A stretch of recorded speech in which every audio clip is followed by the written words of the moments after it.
I mean, again, he doesn't know who Gabriel is, right? Because he didn't come from an Abrahamic faith. The people of Mecca were pagan. Quran is mentioned, if this book was from other than God, they would have found in it many contradictions. If a book is without contradictions, that has no bearing on whether it comes from God or not. I've had phone books that are inerrant, but I certainly don't think God gave them. That we believe without understanding.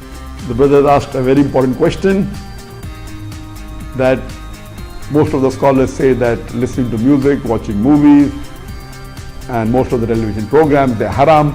So how can we have fun? Let me tell you, brother, at the outset, that having fun is permitted in Islam as long as the fun is halal fun.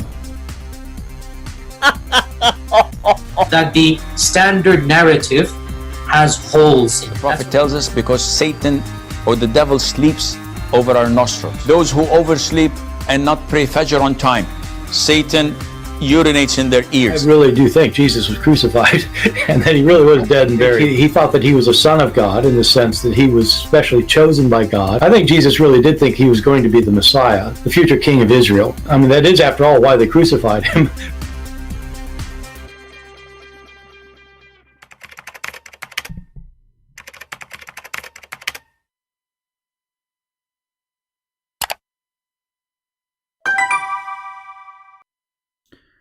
Hello everyone, and peace of Christ all of you. As you see, today we are in the other account, Arabian Prophet. YouTube decided to give us a strike even before I go live. Amazing. But anyway, always remember that I will go in whatever channel. You know, I use two main channels, but there is many others just for in case. The important is we go live and we teach, and people share our videos everywhere, and people will follow. It doesn't really matter. If they think they can stop me, that is impossible.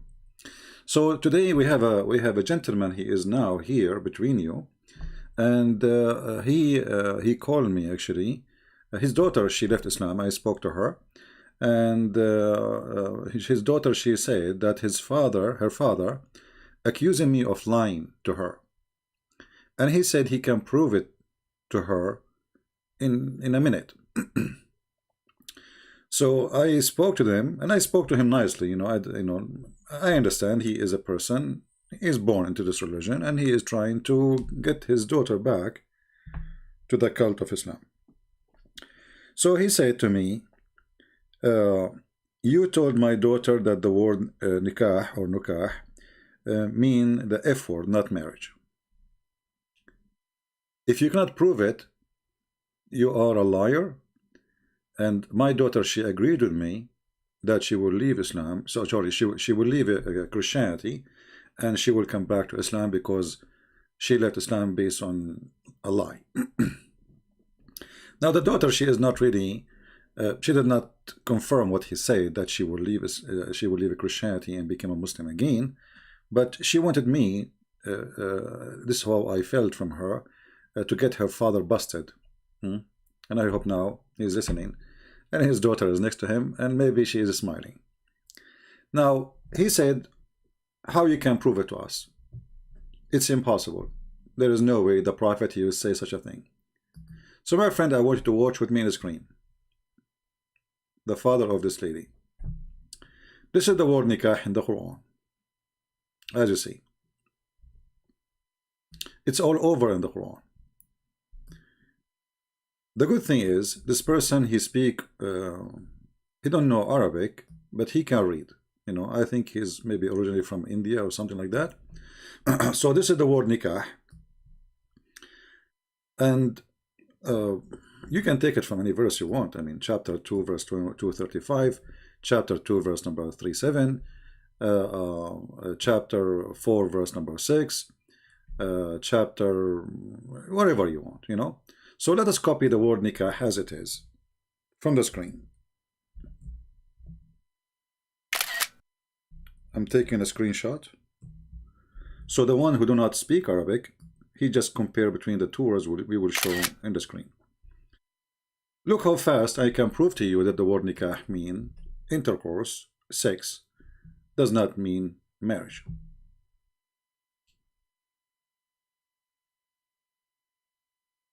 Do you see how fast it is? The Prophet, he said, اصنعوا كل شيء إلا النكاح. The Prophet, he do everything except nikah. Okay, what does that mean? They are talking about when women, they have their menstruation. He said, do everything except sexual intercourse. And this is the Muslim translation. This is the Muslim translation. Do you see it? Okay. And this is the Arabic. So when Muhammad says, do everything except, do everything when women, they have menstruation. Do everything with your wives. Do all your wives. Do everything else apart from sexual intercourse. What is the word sexual intercourse translated from which word? Except nikah. So my friend, the one who just we spoke to, and your daughter, it is your turn now to leave Islam, because you said to me, I challenge you. There's no way the Prophet will teach such a teaching. And here we go. We took a screenshot for the word nikah. We are going to put them next to each other, so those who don't speak Arabic, they can read it. You see how easy it is? And this hadith is sahih, by the way. This is sahih Muslim. Even says reported by Muslim. So let us open the image, the screenshot which we took. My computer is acting weird. Okay. Let us zoom in. This is the word nikah here. And this is the word nikah here. Is it the same? It is the same. So do everything with your wife. She is your wife. You know, if Muhammad saying do everything except marriage, I mean, he is saying to her to send to the kiss them, touch them, play with them, fondle them, but he is saying don't marry them, because if the word nikah mean marriage, that's mean he is saying don't marry them. So have all kind of sexual relationship with them except marrying them. And as you see here, the same repeat again. Do everything except the nikah. It's in the black, you see it? And the reason for this hadith was the word nikah has two senses. You see, my friend, how the people, they use it in two ways. If it's mean marriage, it's mean marriage. You don't say, if the word nikah mean to get married, you don't say do everything except marriage. To do what? To do with your wife. So if Muhammad used it in his time as marriage, then he should not say the same word for sexual intercourse. Do you understand? Because either it's mean marriage or it mean intercourse. As simple as that. It cannot be both. So when you say the word mean two things, I have to say that Muslims these days are using it as word mean marriage.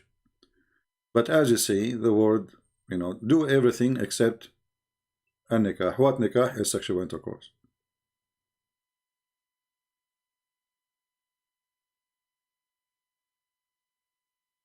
And this is the Muslim translation. And as you see, this is Sahih Muslim. This is Sahih Hadith. The Muslim, they cannot say this is weak and, you know, this garbage always. They come to us. This is in Abu Dawood. And as you see here, this is Sahih. He says, read with me carefully. This is different hadith, says, جامعوهن في البيوت واصنعوا كل شيء غير النكاح. Do you see it? Do everything in the houses with them, everything. And جامعوهن simply mean you do like sexual things, and do everything except what? Intercourse. So the word nikah does not mean marriage.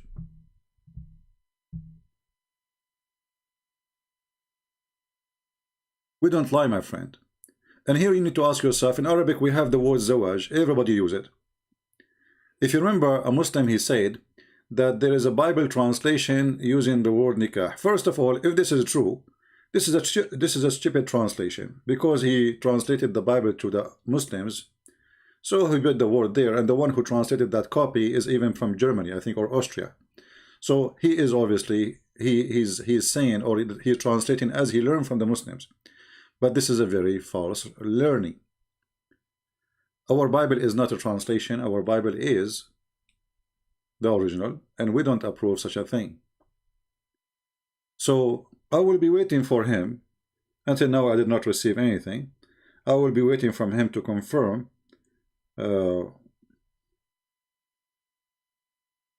okay. Well, his daughter, she is saying thank you very much. That was great. But I don't see anything from her father yet. He don't want to go live on air. You know, he is a very private person. He says he don't want to be recorded and be in public and etc. And I understand. But as you see, this cannot be from God. And in the same time, Islam does not, you know, Islam, if there is a marriage in Islam, then why divorce?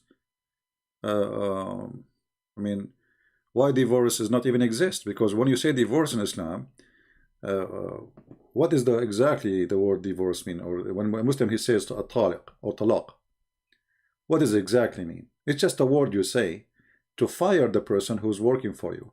If she is really a wife, that will not be that easy.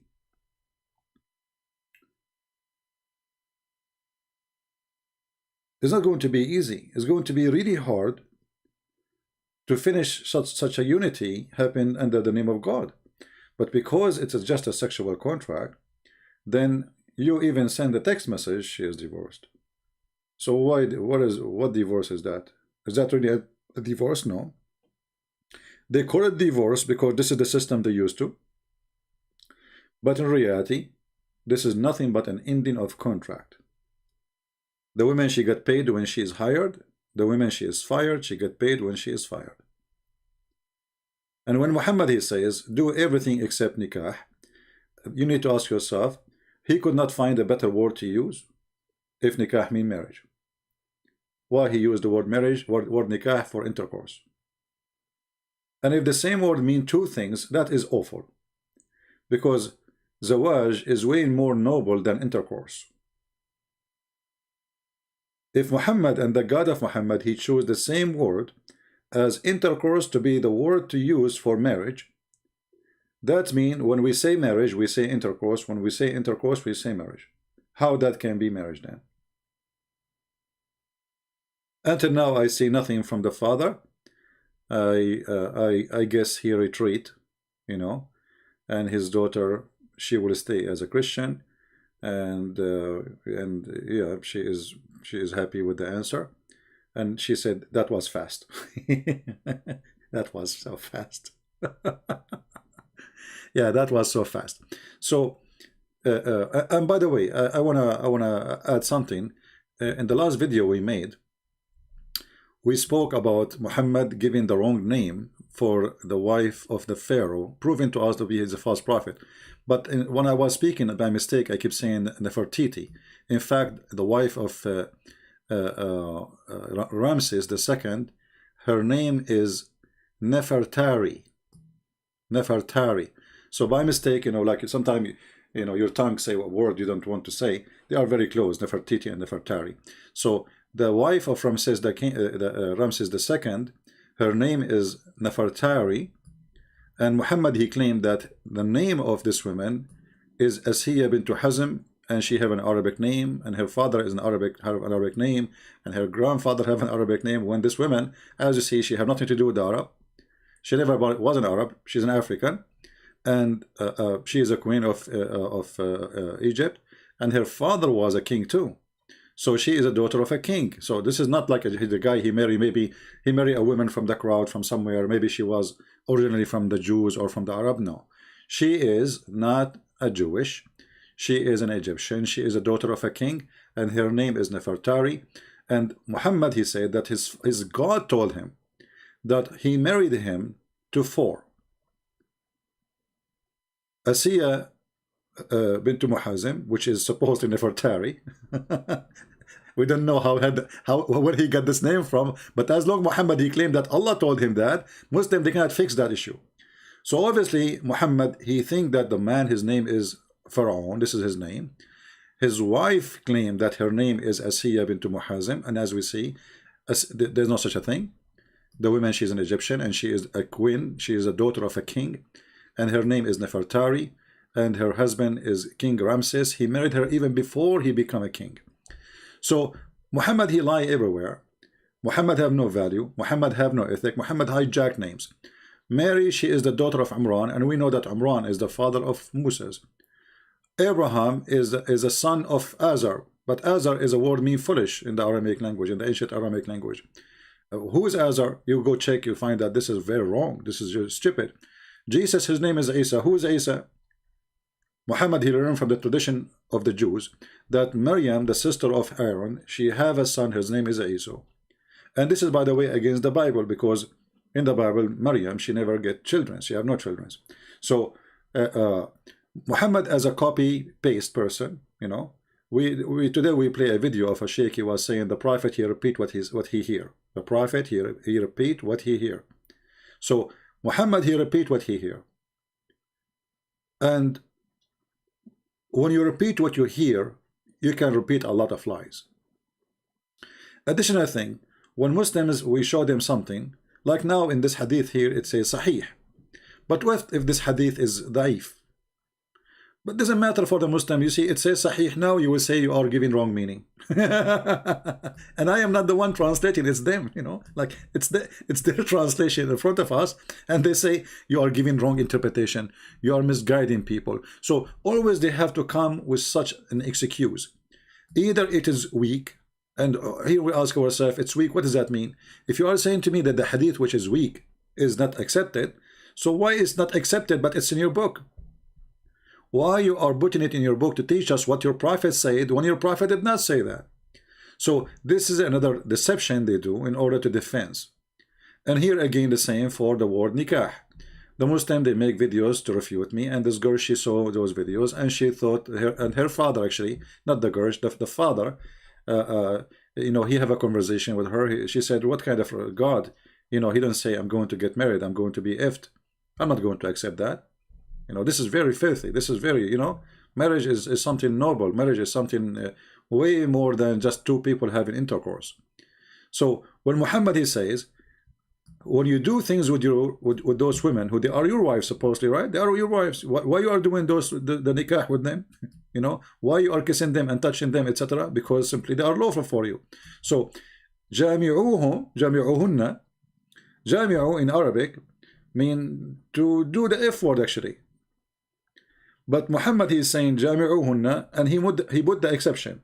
So like saying do it, but don't put it in. Let us make it simple.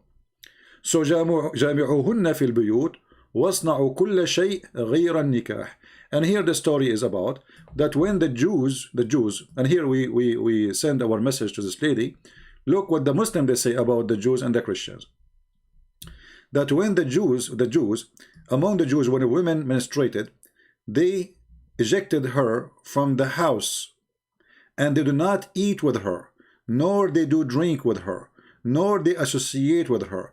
This is absolutely false, because if you who is going to throw his wife in the street because she has menstruation? Here you see how the fiction and the lies about Christianity, about Judaism. When a woman, she have menstruation, we throw her in the street. So where she goes, she sleep under the stairs. But here you notice that the Jews, even according to the Muslim and Muhammadan stories, they refuse. Did I lose connection? I don't know. They refuse to have any relationship, sexual relationship, with their wives, you know, when she have menstruation. Muhammad, he do the opposite. Muhammad, he told his people to do the opposite. In the same time, Muhammad, he tried to fix it when he heard the Jews, they do that. But he fixed it in a very wrong way. So in the Quran here it says,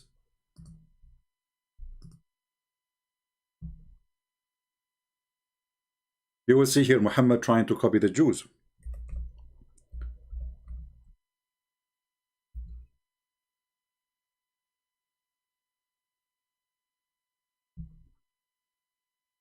Here, Muhammad is trying to copy the Jews. They ask you concerning the women courses, say they are a hurt and pollution. So keep away from the women in their courses. This is what the Jews do. Do not approach them until they are clean. This is what the Jews do. But look what Muhammad did. Muhammad, he told them, well, this verse doesn't mean, you know, like, okay, we have to copy the Jews. We have to say as they say, okay, it's not good to go to the women and they have their menstruation, stay away from them. But you know what? Do everything except nikah.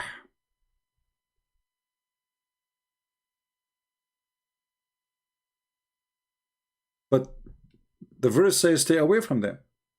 The verse says it's a hurt. The verse says clearly don't have any relationship with them during that time until they are clean. Look, the verse is so clear. It says until they are clean.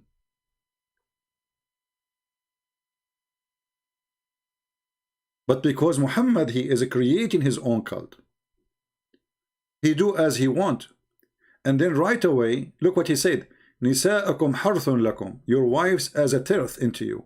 So approach your tilth as you or how you will. Muhammad, he considered women as the same as a ground, and you dig in the ground as you wish. How filthy is that is. And by the way, the word nisa'akum doesn't mean wives. That's a lie. Nisa'akum mean your women. The word nisa, this is the chapter, this is why the Quran have a chapter called nisa, which mean women. So translation is false. Nisa'akum harthun lakum. Your wife is a tilth for you. So dig in your tilth as you wish. And this was about what? This is all dirty. The Jews, they refuse to have sex with women from the wrong location. You know what I'm saying.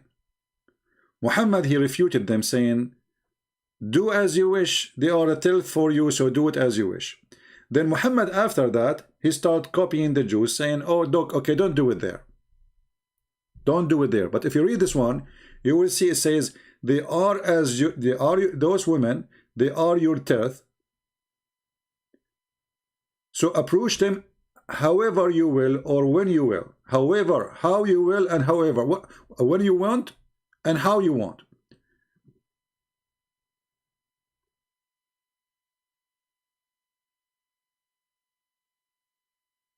What kind of religion this religion is? And then Muhammad, to make the ethic go bigger, he says you can lie to your wives and you can take an oath lying to them. Allah will not call you account for your thoughtlessness in your oath. Well, all liars, they are thoughtless in their oath. But for your intention. So a man, he swear that to his wife he will not go to different women. His intention is to make her happy, let us say, so she will not, or she will not chase him, she will not maybe take the money, she will not whatever. So look at this religion. Allah will not take you accountable for your oath, but for your intention from the oath. So what does that mean?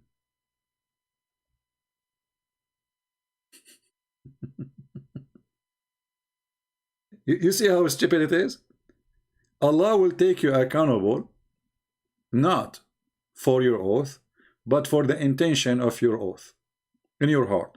So in my heart, I say Muhammad himself, he took an oath to his wife, he will not sleep again with the slave. And then Muhammad later, you know, he decided to break his oath. So Allah, he make a verse for him. He says, why you forbid what Allah made lawful for you, and Allah will not take you accountable for your oath. So another proof that Muhammad is a fraud, have no ethic. He is teaching Muslims to lie to each other. A man lying to his husband, the man lying to his wife, the wife lying to her husband. Actually, Muhammad, he says a Muslim can lie in 3 cases: to his wife, which means his family, and to his friends, and to his enemies. So he's left. And the excuse is good intention. Always the excuse is good intention. Well, always the liars, they have good intention. If somebody he rob a bank, he will say, I have good intention, you know, I am poor. I'm going to give some money for a mosque. Good intention. Okay, somebody attack a woman, he rape her because he want to have more baby to spread Islam. This is good intention. I take an oath. I take an oath that the Quran is telling the truth, and the Christian prince is lying. Even the Christian prince is saying the truth, but my intention is good to defend Islam. So I can take an oath, false oath, because my intention is good. So this is a very satanic cult, and there is no way that this can be from God, right? And then you will see here,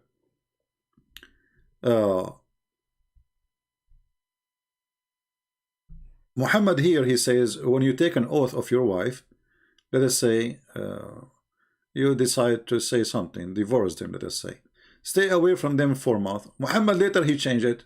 It became a 3 month. I mean, what kind of God this God is? It's 3 months, it's 4 months.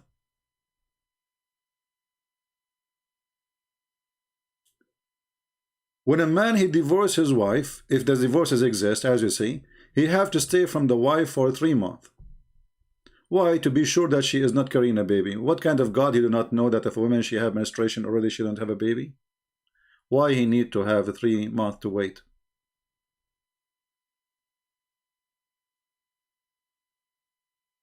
And then Muhammad he make it more filthy. He says the divorce is twice.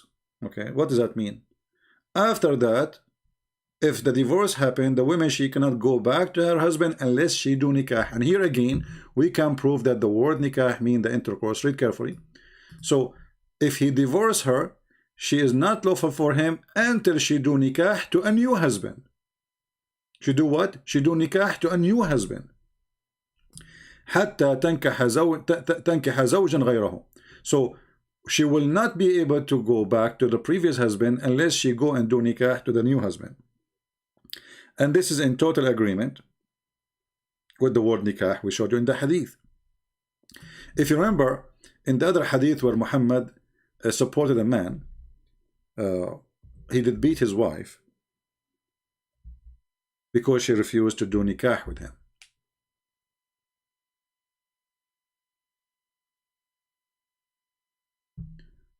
The man, he did beat his wife because simply she didn't want to sleep with him.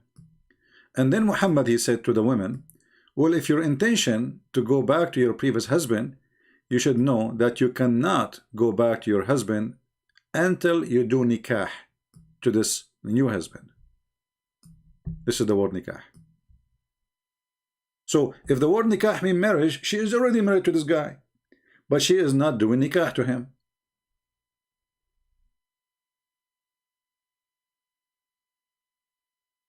Right? She is already married. She is already wife of this guy, you know, Abdul Rahman. But Muhammad saying to her, well, you cannot go back to Rif'a unless you do nikah to the new husband Rif'a. Sorry, new husband Abdul Rahman. So what the condition is to go back is to do nikah, and Muhammad actually make it more ugly. You see here they are translating saying the word sexual intercourse, but in fact Muhammad, he did not use really the word sexual intercourse. He used the word you taste his orgasm and she tastes your orgasm. Here it says حتى يذوق من عسيلتك, until he tastes from your orgasm. You go to the dictionary and you will see that the word usayla mean orgasm. And here the Muslim translated until your husband consummate your marriage. What does that mean? So you see, so the word nikah does not mean marriage. The word nikah mean the F word. And here again Muhammad, he keeps saying you are not lawful for the previous husband unless he tastes the new husband. He do nikah to you, and he tastes your orgasm, and you taste his orgasm. And as you see, all of this is a very authentic hadith. So I hope I don't hear anything from this gentleman, you know, like he don't have any argument no more. He was really upset, and he screamed. He says, "You did lie to my daughter." And his daughter, she said to him, "No, he did not," in front of his face. And he said, "Well, let us see if he can prove it. Let us, you know, he was taking advantage of you because you do not know, you are not knowledgeable, and you don't, you know, you don't know much about Islam, and etc." So the challenge is accepted, and the answer is given, and the father obviously retreated, and he discovered that his prophet is obviously a perverted man.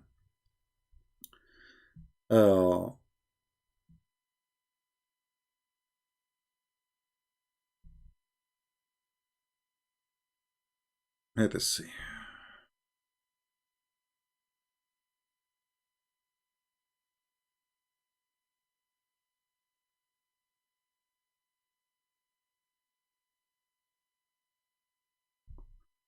Anyway, there's many, we can go to many places, but I think this is enough. Again, guys, just take a note, please. We are going to go live here for now because we have a strike in other account. So tell your friends, please share. And even if we have a strike here, who care? We open a new channel and people will come.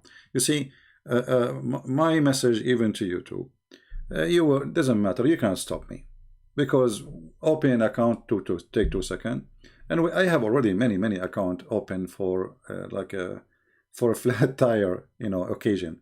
So nobody can stop us. Always we will go live, always we will make videos, always we will share education, and always we will get Muhammad busted. So today we learn 2 things. If Muslim, they say to you that how the Quran knew about Ramses, the Pharaoh, tell them your prophet, he know nothing, and the proof is your prophet, he think that Ramses the second, his name is Pharaoh, and he think, actually not he think only, he said that his God told him that the name of the wife of the Pharaoh is Asiya bint Muzahim. It's an Arabic name, as you see. Asiya, this doesn't make sense. The daughter of Muzahim, this is an Arabic name, and even her grandfather, his name is Al-Walid. Where the Muslims and where Muhammad he got those names from, Allah knows best. And as long Muhammad he claimed that Allah told him, Muslim, they cannot say, oh, it was a mistake of somebody. Muhammad he says, Allah he promised me. When Khadijah she was in the bed of death, the rude Muhammad, imagine your wife, she is dying, and now he is making fun of her. Obviously he said to her, send my greeting to my wives. Khadijah, she looked at him and she said, you married women before me? Because remember, Khadijah is the first wife of Muhammad supposedly, or to Qatham, not Muhammad. He changed his name after he married Khadijah. He got rich and now he claimed to be a prophet, so the old name doesn't fit, so he changed it from Qatham to Muhammad. So Khadijah, she said, you married women before me? She was shocked.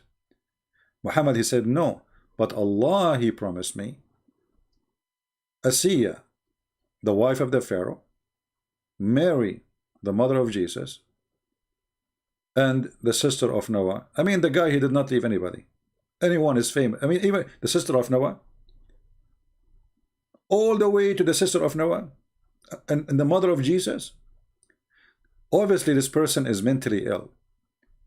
Why does God want to give Muhammad Nefertari? Hey, Muslims, this is the picture of your coming the prophet wife. You see her? She's naked, brother. What you would do about it?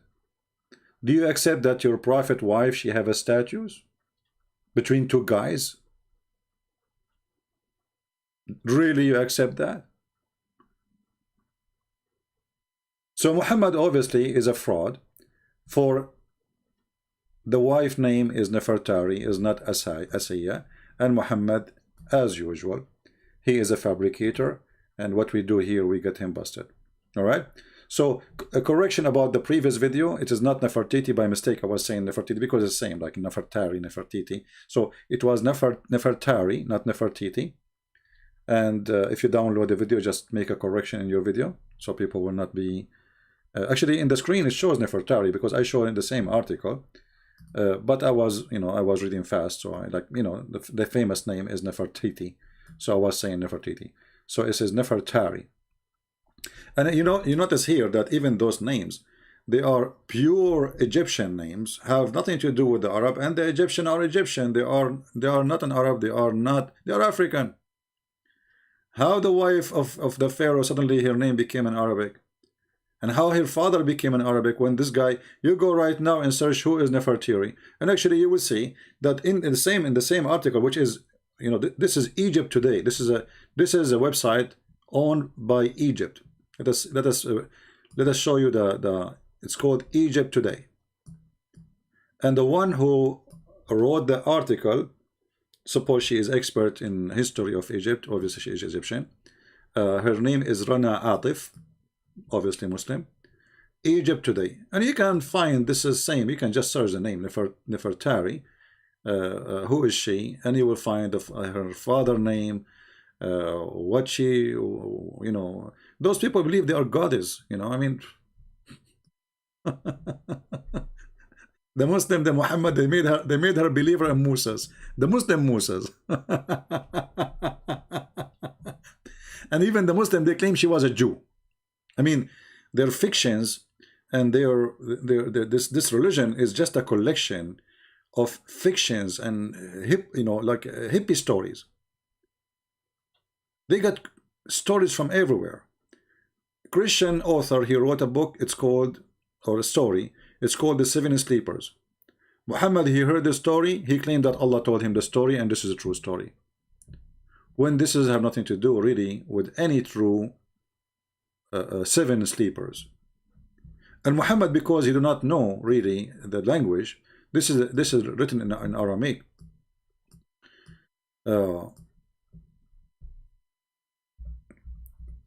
Just to show you an example of the city Muhammad.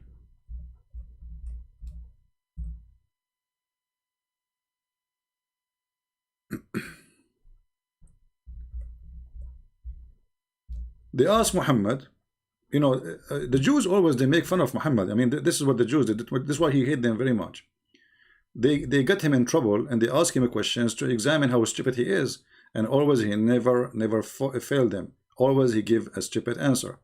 So the Jews, they told him, do you know the story of the sleepers? He said, sure, Allah will tell me about it. Allah told him. So he said to them, I will tell you, Allah told me, I will tell you about the seven sleepers. Some they say they were 3 and their dog is being 4th. Some they say they were 5 and their dog is being 6. Doubtfully guessing at the unknown. Yet other they say they were 7 and their dog is being number 8. And now Muhammad will give the answer. Say, Allah knows best. Allah knows their number and only few people. So what is the answer? So Muhammad here is trying to be smart. He do not know really what their number. I mean, he just told you they are 7. The story name is the 7 sleepers. How come you do not know the name, the number? So some they say 3 and their dog is number 4. First of all, here, in the real story, there's no dog. But because Muhammad is an idiot, the word there is kali'ahum. Kali'ahum. Kali'ahum mean their protector. So this story here is about 7 sleepers, and they have an angel who stood in front of their cave, and he opened his arms to stop the army of the king. Have you ever heard of a dog will protect them from a king and his army? It's a dog. So some they say 3 and their dog is number 4. Some in Arabic, in English, in any language, you don't say and the 4th is a dog, because the 4th is not a human. You can say there's 3 girls and the 4th was a guy. You can say there's 3 unknown men and the 4th was Ahmed, the dead terrorist. But you cannot say there was a 3 and their dog and the 4th is a dog. That is against any language. For the fourth have to be from the same kind. You can say 3 apples and the fourth is an orange. That is not the fourth. That is 1 orange and 3 apples. We cannot make it number 4. So Muhammad, you do not know the answer. And the answer is very simple. Allah knows best. And then Muhammad, he claimed that this is an inspiration came to him from God.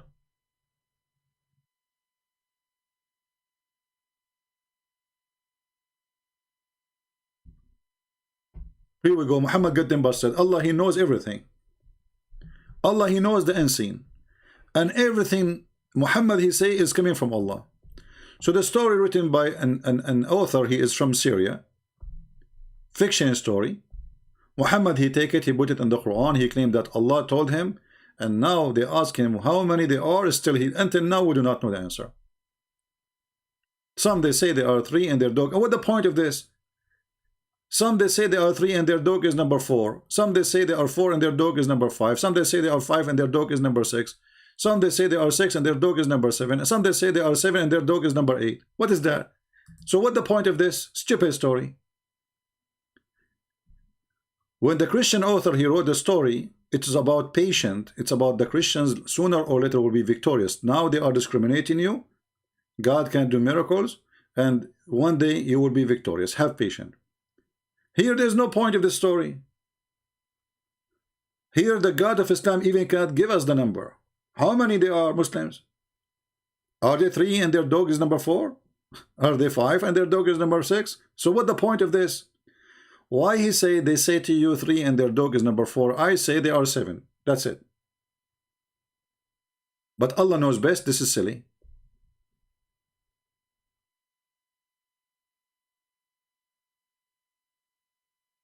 And then the Muslims, the second you ask them questions about this story, just to prove that this is a fiction story made by Christians, you will see that those people, they according to the Quran here, they stayed in the cave for 300 years and 9 years. 309 years. The multiply of number 3. 3 again.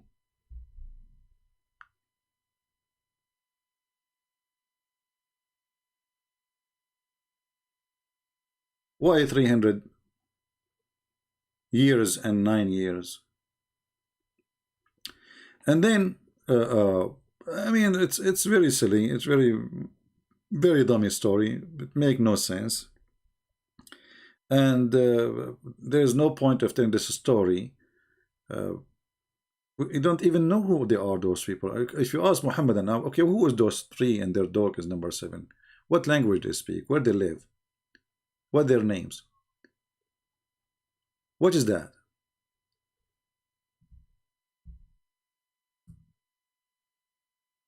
Is that really a book from God? 3 and their dog is number 4.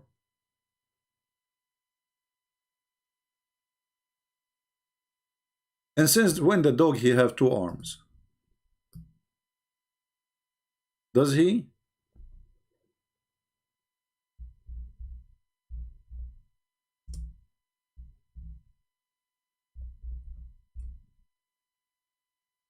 So the word kali'ahum, which mean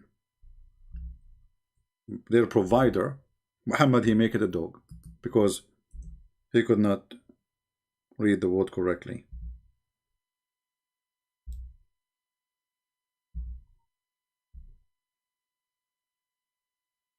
Let us see.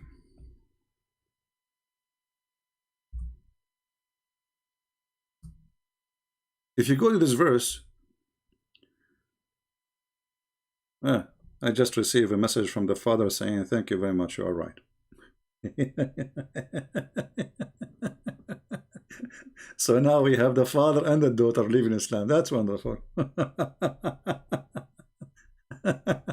Okay. Happy to hear from you, my friend. I'm so glad that you agreed. And then he's saying this is messed up. And then let's continue. Okay, I'm happy to hear.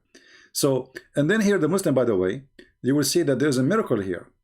It's known by science now today that a human being, he cannot live without the sun. And Allah, he was flipping them from the right of the cave to the left of the cave. And why is that? Because so they can keep having the sun and have the vitamin and etc. so they can live.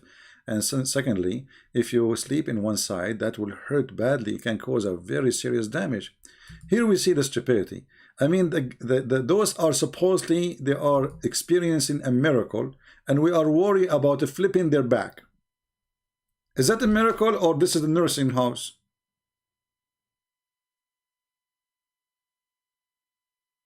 Do you see how I refute the stupidity here?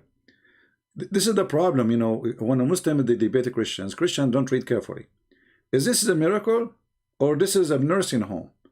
A nursing home, I will say, I will go with you, okay? So we were flipping them sides because they are asleep and they will sleep for long. But this is a miracle. I mean, okay. So now we flip them from right to side to left to make them stay alive. What about food? 300 years without food. 300 years without water. So the flipping now will help? What is that? So either it's a miracle, or it's a nursing home. So, you know, the silly argument, it's go beyond the imagination sometime.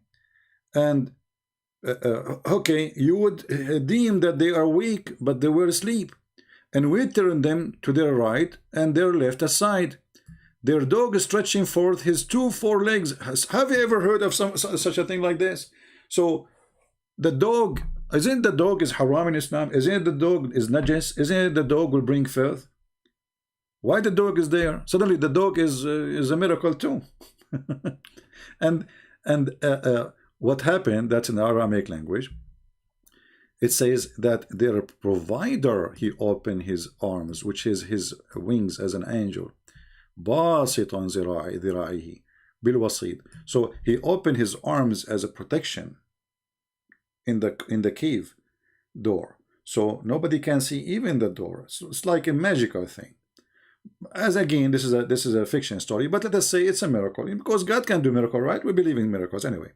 But here, when the Muslims they speak about amazing scientific discovery, that the Quran speak about Allah flipping them aside from side to side, this is the most stupid thing ever you can say to me about God. Because if God want to say something, he say be, right? And it's going to be. So do God need to flip them right and left to keep them alive? This is an insult to your God.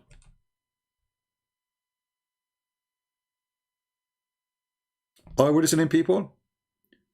Do God need to flip them to the right of the side and the left of the side to keep them alive? Isn't this is a miracle, or this is a Dr. Evil laboratory?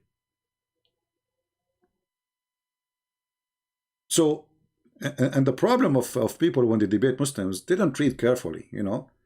This is why Muslims, they don't really have a problem to debate many of the Christians, most of them. But with me, they refrain, you know. Don't go there, because this guy, he read differently, this guy, he see differently, this guy, he will flip it upside down on us. This guy, he flipped the table, as simple as that, as Jesus, he did in the Jews in his time.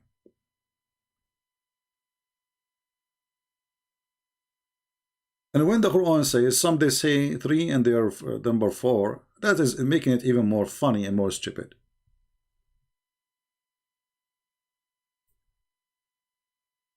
Same time, you would see in the sun when it rose, declining to the right from their cave, and when it set, turning away to the left.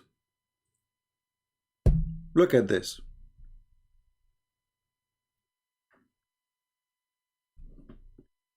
Is that a cave? Are you sure this is a cave? Because this cave, in order to receive the sun that far inside, it might be, I mean, I don't know, maybe this is in the 70th floor in the Himalaya. And what about the winter sun? Is it the same? What about the summer sun? Is it the same? Isn't it the Quran says that Allah is the Lord of the 2 east and the 2 west?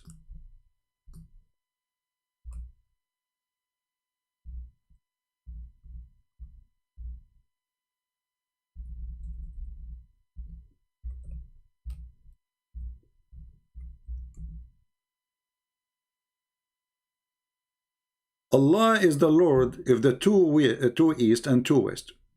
That because Allah, He have extreme knowledge about astronomy and how the sun move. So Allah could not explain why the sun in the summer is different from the sun in the winter as location. So He claimed that He is the Lord of the two east and the Lord of the two west.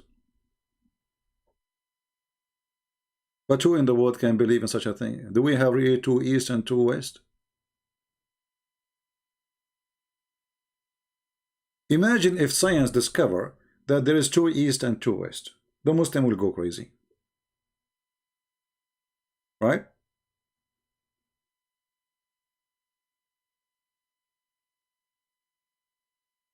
If you go down here, another mistake in the Quran. I mean, wherever you go, this is stupid. It says there is two bodies of water floating, meeting together, flowing, meeting together.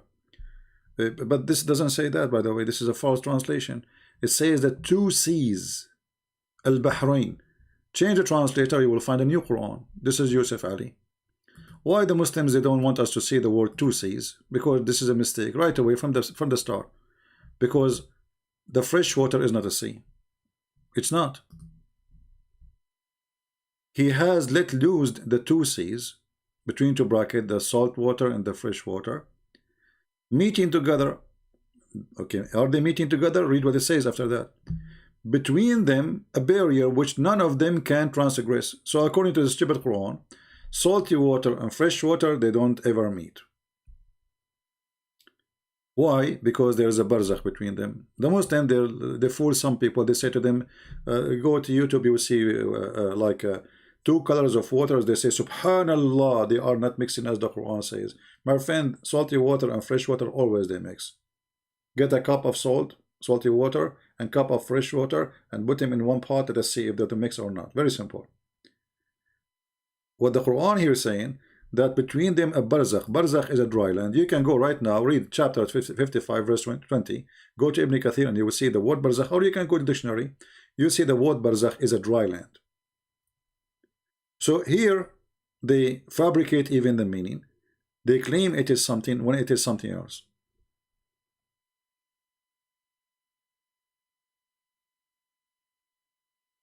Out of them both come out pearl and coral. I don't know how much this accurate is, but it's very silly.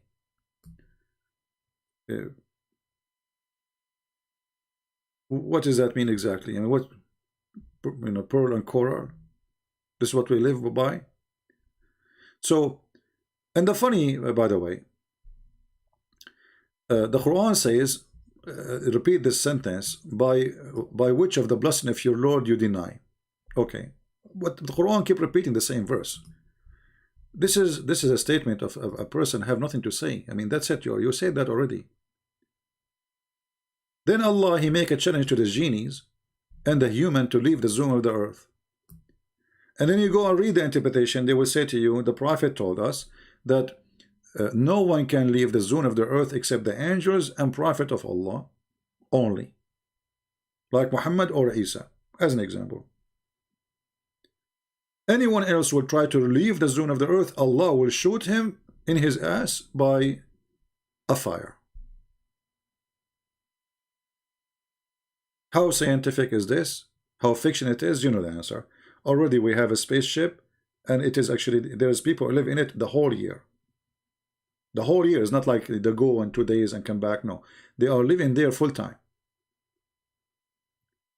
And this is supposed, they will prove that Allah is God. So the God of Islam, He forbid anyone from leaving the earth. And if you try to leave the earth, Allah will shoot you. And He challenged the genie and the human. Not only the human, I mean the genie too. And the Muslim, they will say to you, except by the authority of Allah. Doesn't say authority of Allah. Will look like the authority of Allah extended to the Soviet Union and the American and the Kuffar. But all of us, we knew that the authority the Muslim they speak about, in reality, this is only angels and Prophet of God, they can go until the judgment day. And then judgment day, God, we will send supposedly those who they are bad to hell, and those who they are good to heaven. And as you know, the heaven of Islam is hell. especially with the promises Muhammad he gave. So it doesn't matter really where you go. You will find a stupid story all over. Look, from every kind of fruit there is 2 pairs. Have you ever heard of a God he promised us such a thing? There's 2 kinds of banana. There's 2 kinds of coconut. There's 2 kinds of orange. There's 2 kinds of grape. There's 2 kinds of and you notice here that Muhammad he have to use the word fruit in pairs, not a choice of a fruit, but a choice to make the end. You see here, if you don't, I know you don't speak Arabic, but you see this letter at the end here, he have to make the same tone, like tukadhiban, zawjan, tukadhiban, you know, you see. So he have to repeat the same thing just in order to make like a rap song, so which is very silly and very stupid. He forced his heaven to change to be silly just because he needed the letters to be at the end. He trying to find the word fit to be there. And regarding this issue here, I mean, my videos became long. I supposed we just answer this gentleman. Regarding this, the Arabic language. If you remember, 2 days ago, we have a Muslim, he called me, and I said to him, the ant make Quran, if you remember. The ant make Quran.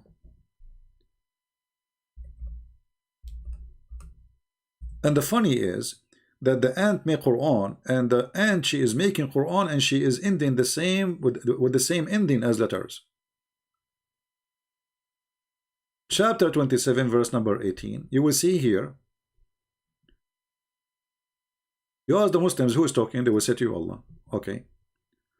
Yuzi'un. The last letter is Nun. Yuzi'un. Okay. The ant, she said, La yash'urun. Look, the ant, she is trying to make Quran fit with the tune. you know what I'm saying? If this is the ant talking, why she is keeping the same terms, the same tone? We get it. Allah saying use your own. The ant, she end with letter into. If the Muslim, they will say that this is not the ant saying that, that means Allah he lie. He changed the words.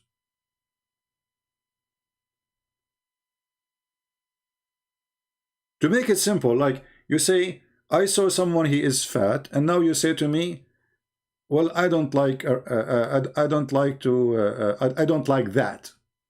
So we are exchanging conversation, and you try to keep the same letter at the end. How the ant she is doing that? And did the ant speak in Arabic? The Muslim, they will say no. The ant and the guy agree, actually. The ant, they do vibrate or chemical. So how the chemical of vibration became Arabic? With tone at the end. Yeah, this is DJ mixing. And then Sulaiman, he answered, and he added the noon at the end, as-salihin. And then he checked the bird, he didn't find al-hudhud, he said al-ghaibin. And then he was going to punish the hudhud, the bird, for not being there. He says bisultani mabin. Okay. What the heck is that? Somebody saying it's a poem. No, this doesn't go to the level of a poem, because it's a stupid statement. Secondly, it doesn't have a, you know, in Arabic we have like a special balance for poem, and if you don't keep it, you don't have one. This is in Arabic supposedly called sajja, but this is a stupid sajja. This is why Muhammad, he forbid people from doing that. If you go in the hadith, you will see Muhammad, he forbid anyone trying to speak in a way which is way better than the Quran. It's called sajja. Sajja. Read here really carefully. Messenger of Allah, he heard a person, his name, al-Nabigha al-Hudhali. and he was speaking so good. You know, he spoke like in the language, which is really, really good, you know. So what Muhammad, he said to them, he said, this is the Raymond speech of the Kohan, of the monks. But those are not really monks. Those are people who they speak in a, like, let us say they are very good in the Arabic language, and like, you know, like do a rap, you know. But the whole, those people, the whole conversation they do it this way. They don't talk to you normally. So you say, I want to have a coffee, they give you an answer, end with the word coffee. You know what I mean? Everything they say, not only just in a certain time, just for fun. So when Muhammad, he heard someone speaking it, and in his time there was many of them, Muhammad, he tried to copy them. And this is why after that Muslim, they forbid people, and Muhammad forbid people from practicing such a thing.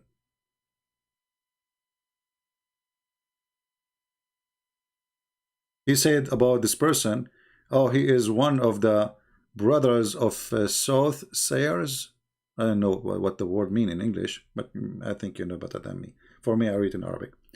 So they speak in a certain way, and Muhammad, he was trying to copy them, to make Quran like them.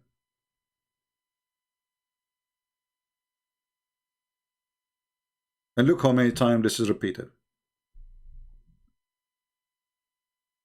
All right. So do we have any question? We have Shafiq from, he texted me in Patreon, the ex-Muslim. If you are here, my friend, just ask me the question now before we go for today.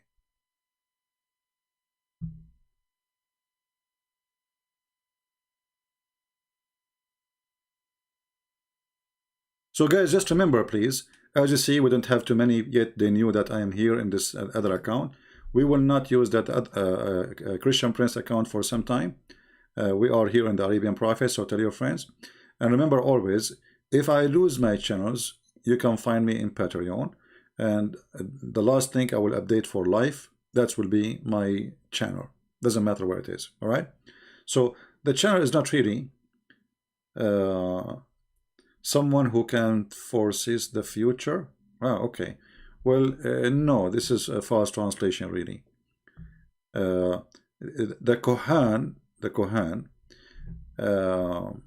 yeah, it's like, you know, you can tell the future, but those people, they speak wisdom. Muhammad is being a fool again.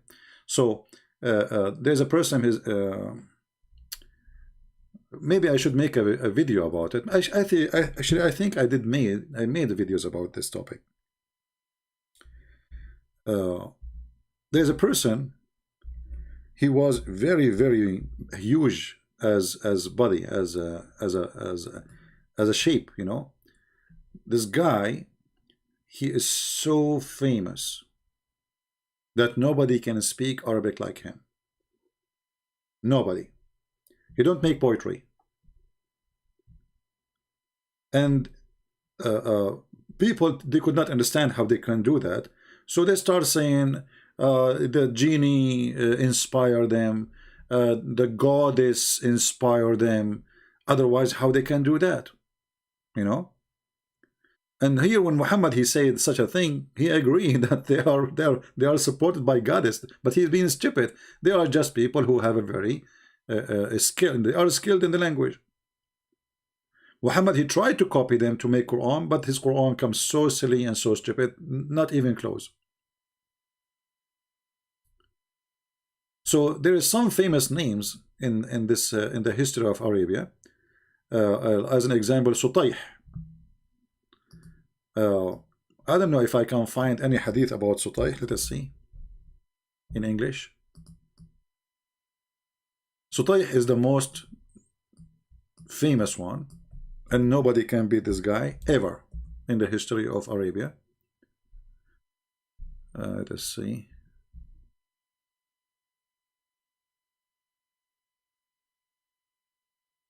Yeah, I don't think in English we will find anything about him. Yeah. Anyway, the Arab, they used to accept those people as if they are monks. You know, this is why they called Kohan. So why they consider them people of value? Because simply when they speak, they don't just make an Arabic words. They speak wisdom. They speak ethic. They speak you know, it's not just a language. You know, it's a teaching. It's education. It is a school of wisdom, let us say. Muhammad, he tried to copy them, and one of the most famous one was Sutayh, and Muhammad, he tried to copy, but his Quran comes so silly and so stupid. Those topics, you know, I can make videos about them again, but the problem is you guys don't speak Arabic.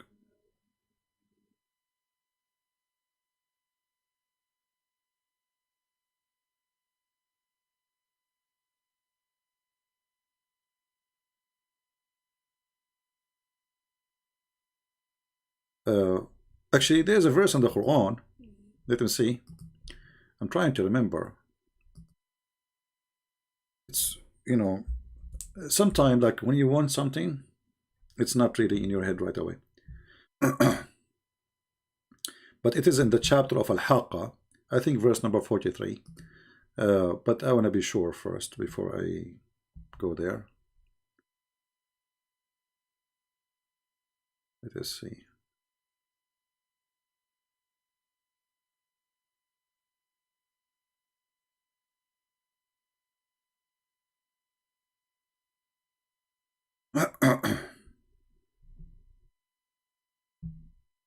There we go. Yeah, I was right.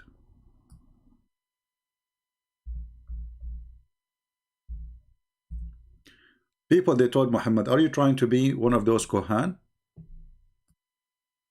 This is in chapter 52 and chapter 69. They told him, are you trying? You know, or, you know, Muhammad, he said to them, Allah told me to tell you, I am not from the Kohan and I am not crazy.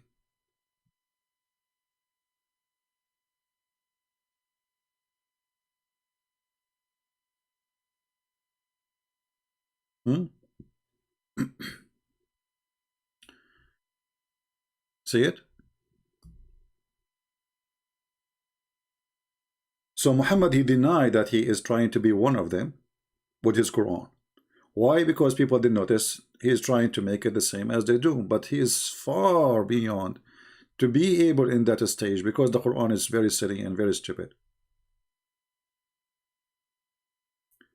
And the same can be found in chapter 69 verse number 42. Again, Muhammad again denying that he is one of them or trying to be one of them. All right. Yeah, I have my book in Swedish and German and Dutch. Yes, we do.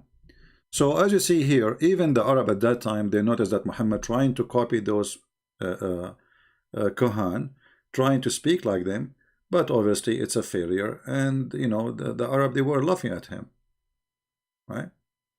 This is why you see all the letters here in Arabic, they're trying to end with letters matched together, but he is in this ability, because look, tu'minun, tadhkurun, then alamin, this doesn't fit with tu'minun. You can tell even from the by your hearing, right? He used the same letter N at the end, but tadhkurun, but it's not the same as alamin. It's not the same. He could not make it. He's very short of words. Al-aqawil, here he broke it, and then he go back to yamin, but he was in tu'minun, and then he jumped to hajizin, muttaqin. So Muhammad is a thief for everything. Everything around him, he observed, he take it, and you see, and the Arab, they were laughing at him, and he says, he is not, this is not a word of poet. It is not a word of poet. Why Muhammad he said that? Because they laugh at him and say, what kind of poet is this horrible poet is? So he said to them, who said it's void? So he denied that he is one of those Kohan, and he denied that he is trying to make point, because he is not fit in both. Because as a point he could not make it, as a Sajah he could not make it. So what it is?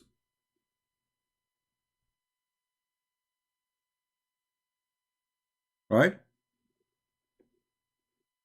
So any question? Again, reminder, people, we are going to be here in Arabian Prophet for some time, and we might go back to the Christian Prince account later. We don't know, but it doesn't matter really which account. The important is we are here to learn and to listen, right? Which channel is not, who care? I mean, this is not a house. It's just a strip at YouTube. Do we agree? So if we create a new channel, don't be lazy and say, oh, I'm going to, because if you see, the funny is, the video I make, let's say I made a video today, right?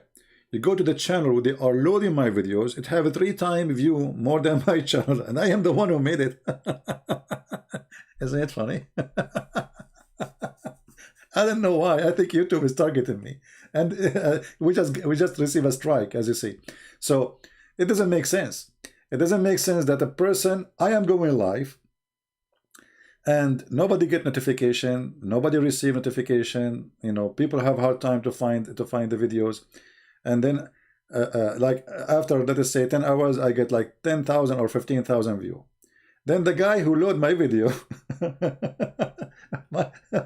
it's not fresh anymore. He make 3 times, 4 times more than me.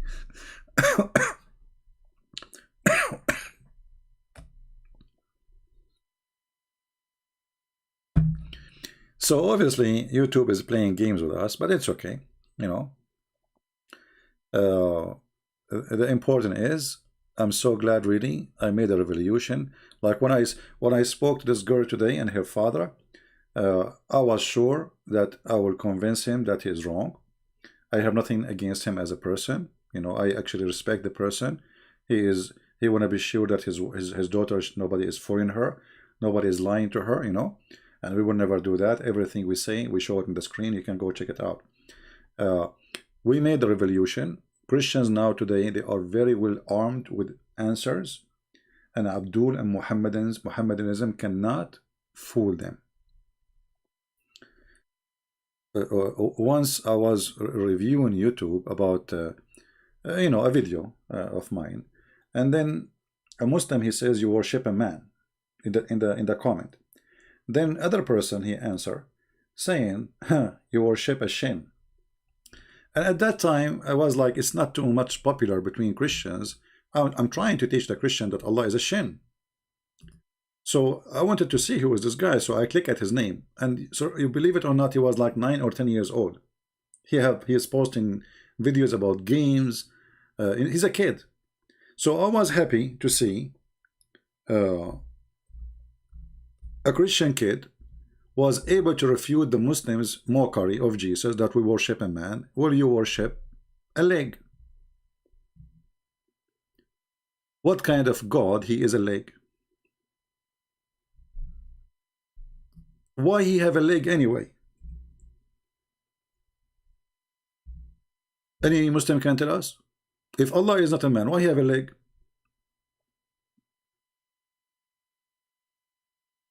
So, we came in a time where Christians, they are not, they are not ready really for debating this garbage religion.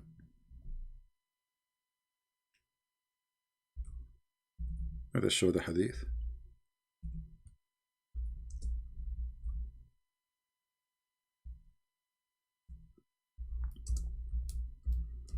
And now we have thousands and thousands of videos made by me to teach you for hours and hours. And actually, I advise people who they download my videos to, let us say, to cut the videos, make them shorter. Let us see, I'm trying to find the hadith about, let us see.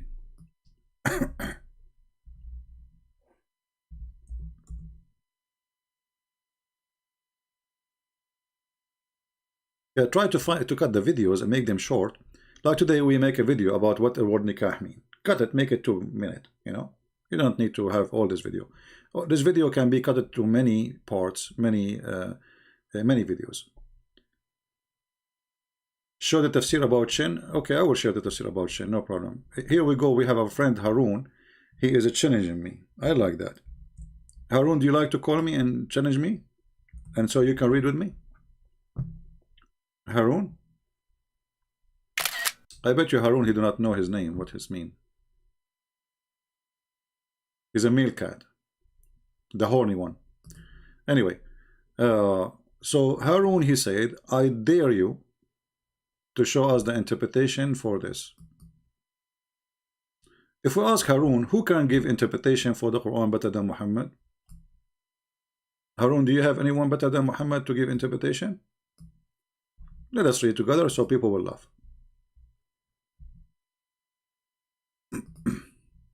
Are you ready? Okay.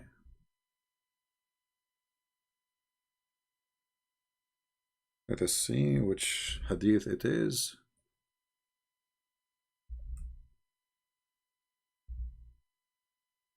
Read with me carefully. Harun, you said I dare you. You said what? I dare you.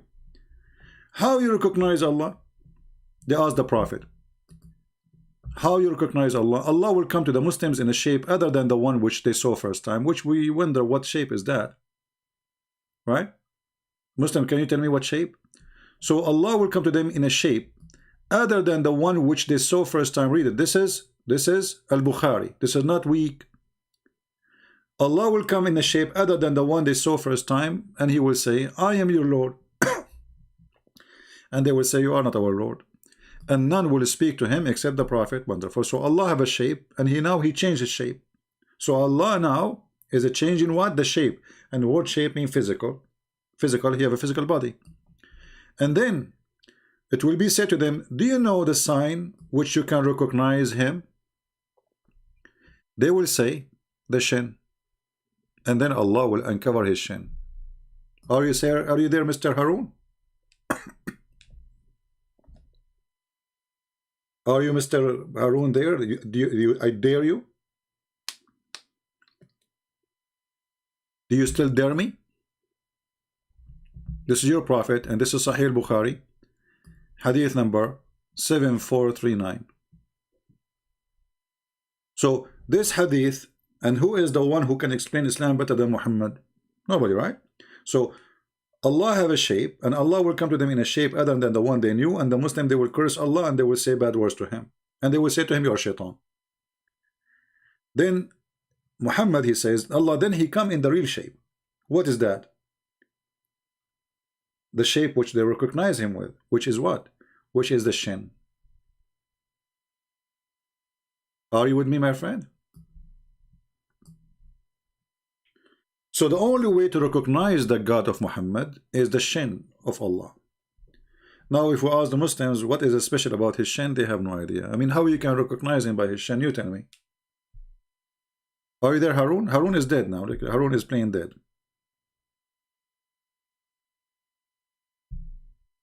Any Muslim can tell us how we recognize Allah. And if the Muslim, by the way, they will give you that the word shin can mean war in Arabic, etc. That's all fictions. But people, they are asking him about seeing Allah, seeing him literally. Read from the beginning. They asked Muhammad, are we going to see Allah? We said, oh Allah Messenger, shall we see our Lord?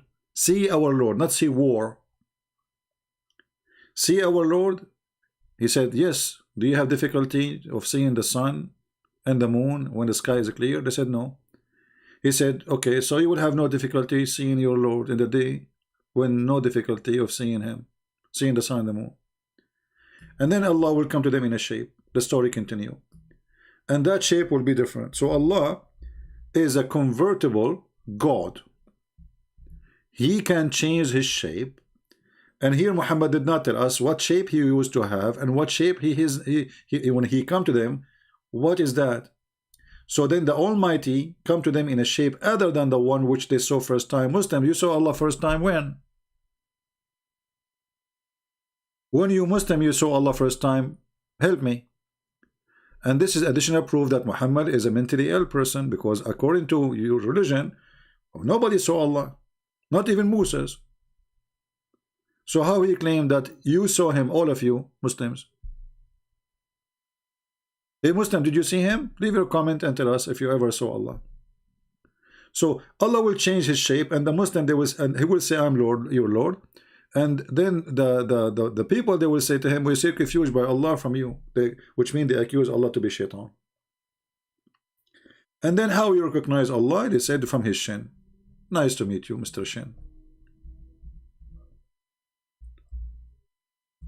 All those things were not known for Christians, and we spent years and years and years of education so Christian they can refute this funny stupid cult.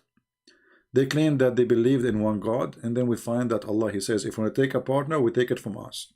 And by the way, I don't care if you believe in one God or not, or 10, who cares? The question is if he is real or not. Muslims, they think that they are so proud that we believe in one God, one monotheism. Okay, hold on, let us say you believe in monotheism, but you are not. But let us say you do. What does that mean? Those who worship Satan, they believe that Satan is the only true God. They have a temple for Satan, and they believe he is the only true God. They are monotheists too. There's many monotheist religions in the world. But the question is, who's your God? Right? So even the logic and what they are proud about, you know, this is what happened to you when you have no honor. You try to be proud about something silly. The Indian, they have, according to this guru, what's his name? Sadguru, he said in Hinduism there is 35 million gods. Okay, maybe the number is funny for you, but this is not really funny for me, because simply, what if they are really exist? The question is not how many there are, the question if it's true or not. You know what I mean? Because if they are exist and they are 35 million, what you can do about it? Can you change God nature? Can you say to God why you are alone? Because if we want to ask questions, then we should ask even how he's alone. You see, there's a question every believer, doesn't matter what religion is, he stopped with because he don't want to go further, because he cannot really ask those questions. When a Muslim, he says Allah did not give birth, and Allah have no sons. Okay. Allah don't sleep. Okay. Allah don't eat. Okay. Allah don't sleep. Okay. It's not fit for Allah to have a son. Okay. It's not fit. Why? Who said so? Who is the one who put the rules? You, the God. And what will happen if Allah have a son? He's going to be insulted. Very silly argument. So, and if Allah, he want to take a son, he will take it from us. That's funny. Or a wife, you know, take it from us. I thought you are only one. In the same time, Muslim, they question every other God. The second you say their God, they don't dare to question. Even how Allah sat in the throne, the Muslim, they say, this is haram. We can't ask this question. Like, it's a simple question. Allah sit in the throne, how he said. You see, any simple question will destroy us now. Any simple question. The Muslim, they say to you that Allah is all-knowing, Allah is etc. Allah is blah blah blah blah blah blah blah blah blah. Allah, he created the world by saying be and it was, but this is not true. The Quran said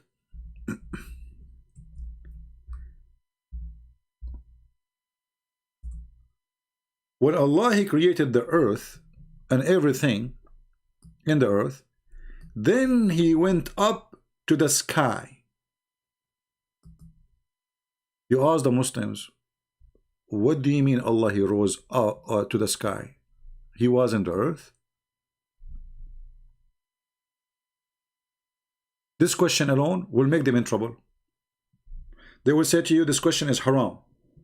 We are not allowed to ask it. We are not allowed to discuss it. Okay, why? It's haram. Okay, why it's haram? Tell me, what's the problem? If he himself saying to you, he went up.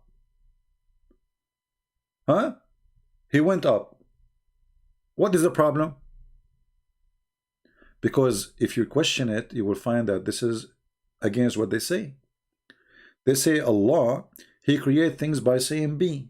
But then we find that Allah, he have to leave his throne and come down. And he took him many days sitting in the ground, in the earth. and then he went up to heaven, but there was no heaven, because remember, in different Quran, different chapter, it says that there was no sky. Allah, he created everything in the earth, and the sky was a smoke. So Allah went up where?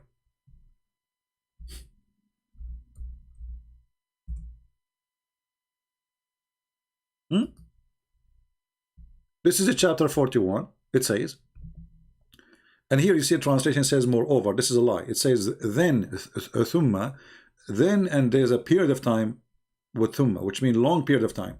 You change the translator, you will find different translation right away.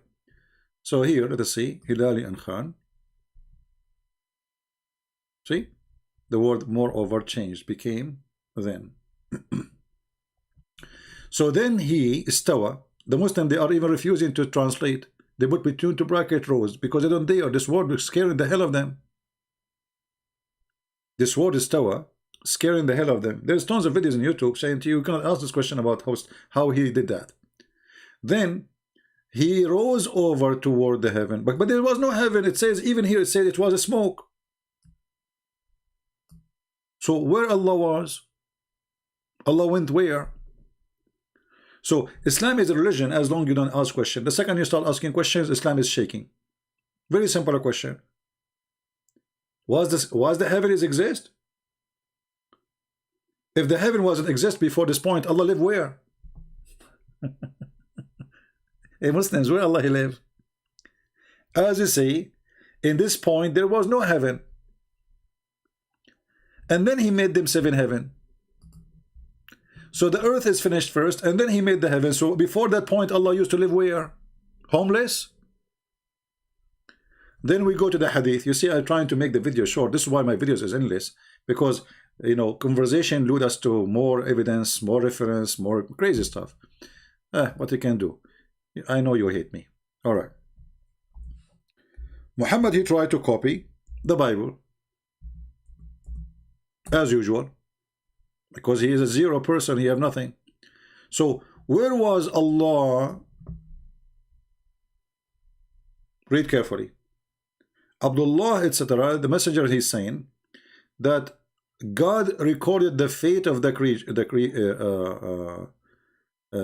creatures. He did not record really. It says qaddara. He wrote all the maqad, which means the fate. 50,000 years before the creation of the heaven and the earth. Okay, so 50,000 years before the creation of the heaven and earth. So 50,000 years before that date, Allah was where? Read carefully.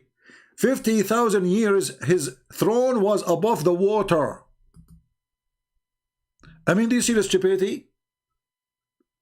50,000 years before he created the earth and the heaven, his throne was above the water. Where is the water? Shouldn't he create the water first? You just said he did not create the heaven and created the earth yet. What water?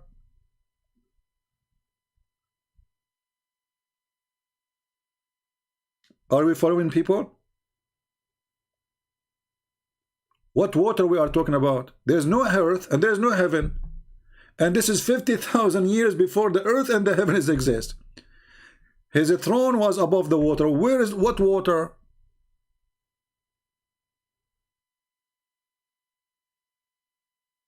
Same time, if his throne was exist 50,000 years, years according to what? If there's no earth, there's no heaven. When we say years, we are talking about the sun movement. We are talking about a day, correct? I mean, this is a silly, stupid cult. You cannot discuss it. Even this is so silly. This is a duck making noise. Walk, walk, walk, walk, walk, walk. 50,000 years. There's no years yet. And what years? There's no earth. There's no sky. There's no heaven. There's no sun. There's no moon. So 50,000 years. And why Allah was his throne above the water? In the Bible it says that when God he created the earth and the heaven, and the Spirit of God was above the void, above the water. Muhammad, you want to copy that? But this is about creating the earth. So the earth was covered by water, and the Spirit of God over it. Okay, here we have earth, we have water, got it. But here we have what? We go to different hadith, we see the madness go even farther.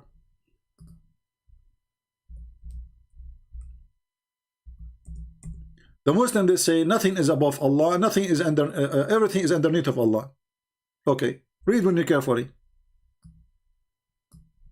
I said to a messenger of Allah, where is our Lord? Before the creation, before he created the creation, read carefully. He said he was above the cloud. Do you see the stupidity? He just said to you before he created the creation. You said to him above the cloud. He just said to him before he created the creation. Isn't the cloud a creation?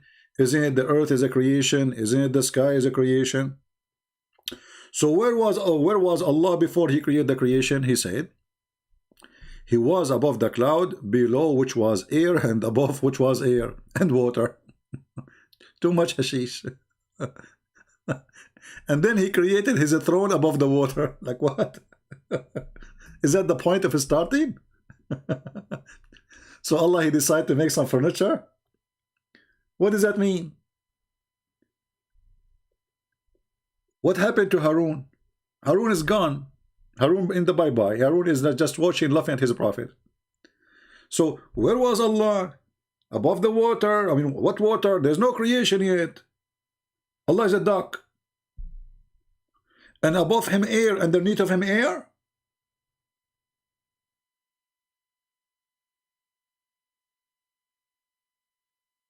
Above him and underneath of him. So Allah is inside a space full of air. The Muslim, they will say to you, this is da'if. It's not. It says Hassan. Hassan means good. This is one of the names of the grandsons of Muhammad, which is not really his son.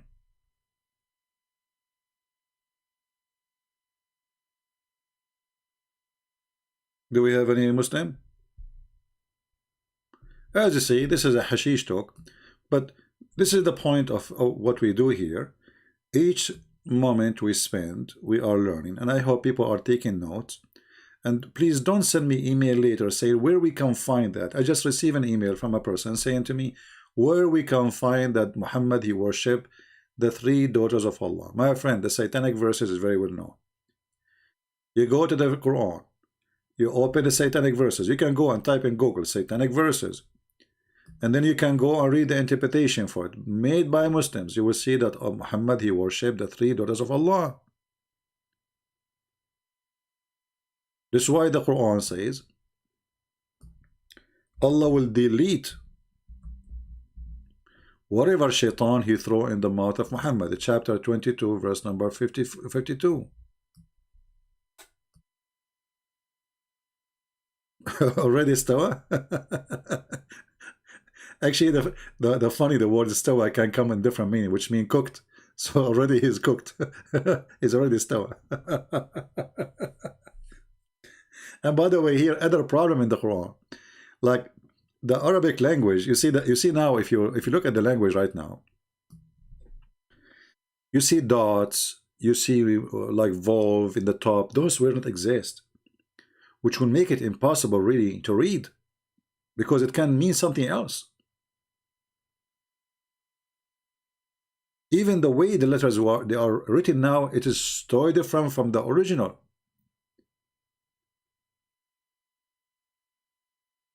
Just one dot can change everything. There's a story once in Lebanon, an article in a newspaper, an article, you know, speaking about one of the politicians. He's a leader of militant group. They just forgot a dot. They forgot a dot. They did not add a dot. They forgot a dot. Tens of people get killed because they start shooting at each other. Oh, you are insulting, etc. They just forget a dot in the newspaper print.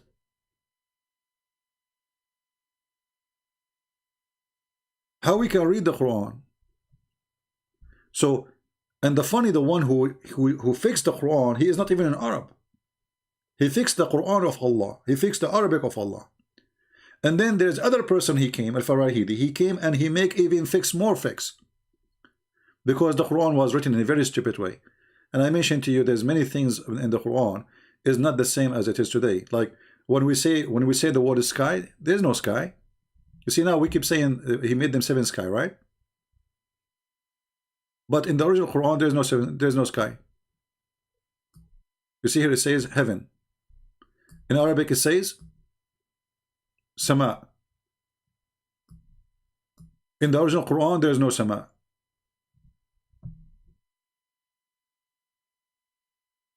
There's samut. And samut have totally different meaning.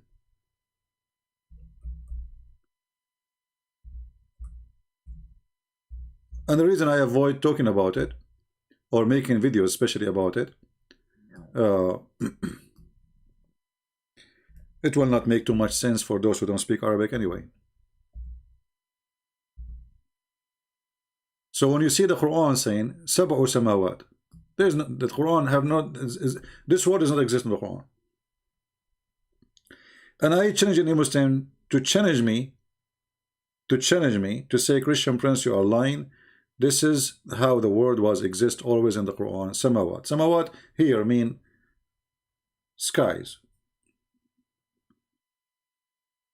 but it's not exist in the Quran. And there's tons of words like this. It was a guy, his name is al-Farahidi or Farahidi.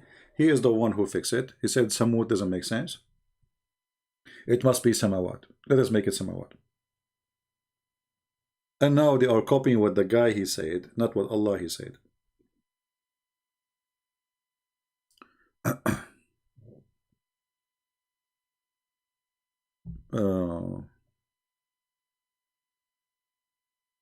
Anyway, do we have any question?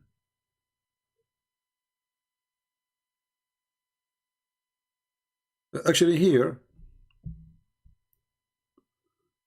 we have a Mr. Inshallah saying, I already said that nikah has two meaning, can be sexual intercourse and also marriage according to Arabic.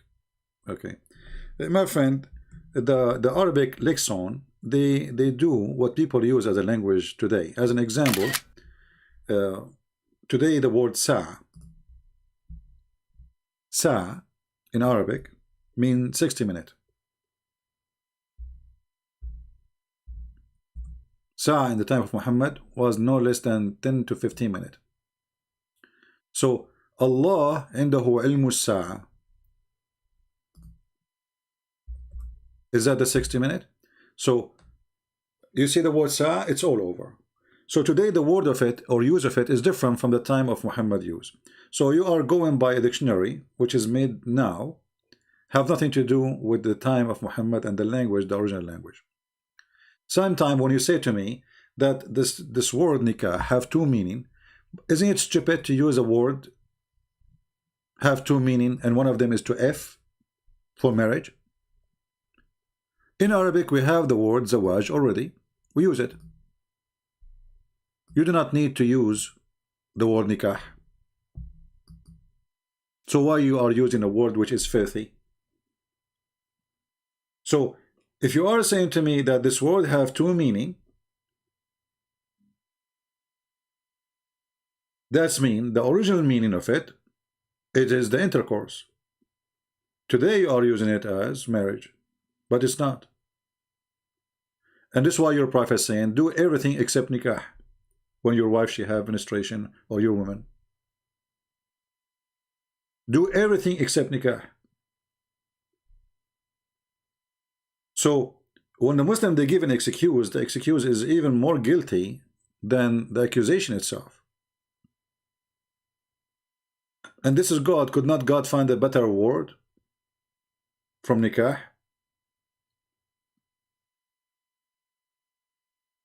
Yeah, that's an example. The word gay used to be a word mean happy not long time ago, and now it is a word mean something else, right?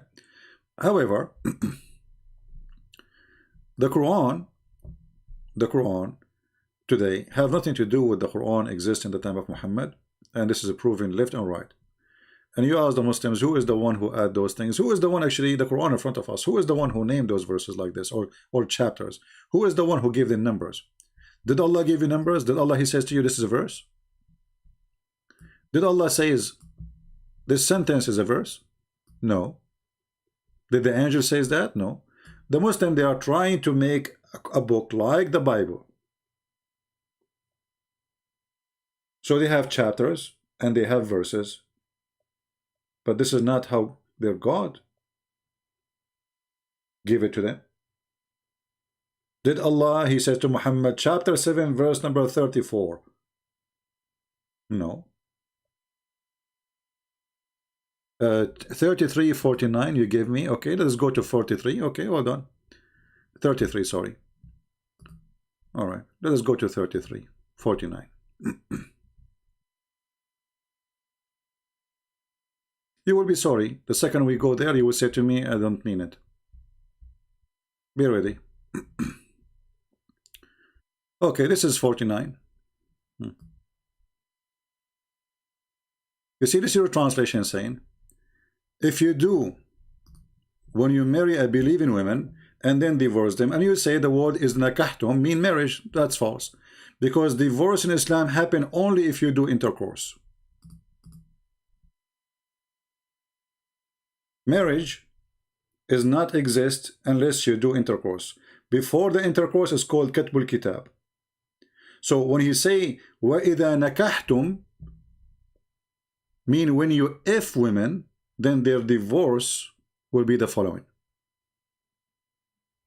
And this is why if we go and search right now in Prophet Google, peace upon him, we will find that a man, he will not pay his dowry unless he do the nikah, which means the intercourse. And he cannot divorce a woman if she is not his wife anyway. Right? So when you do the intercourse, she is your wife. Before that, it's just a katbul kitab, which means a marriage without consummate the marriage, what they call it. Yeah. So she is legally your wife, but the word nikah is what will make the wife your wife. Before that day, she is just, there's a contract. A contract, an agreement. That is called katbul kitab. The nikah is confirming it, which means the intercourse. Same time, look what you give me. I will take the word you gave me, and I will copy it, and I will paste it again in the search engine.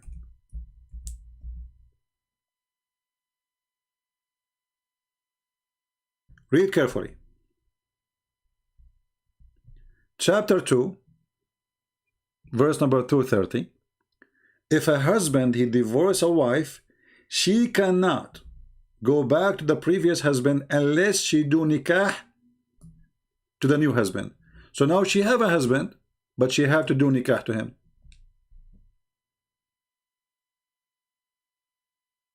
Say that if you divorce them before you touch them.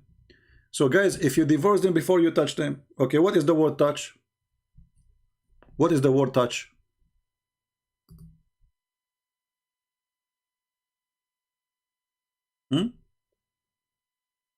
You see, you just answer yourself.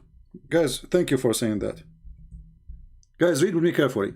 He just got his prophet busted.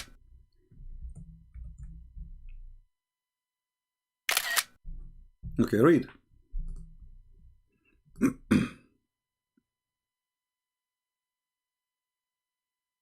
Let us put your comments so people they can see.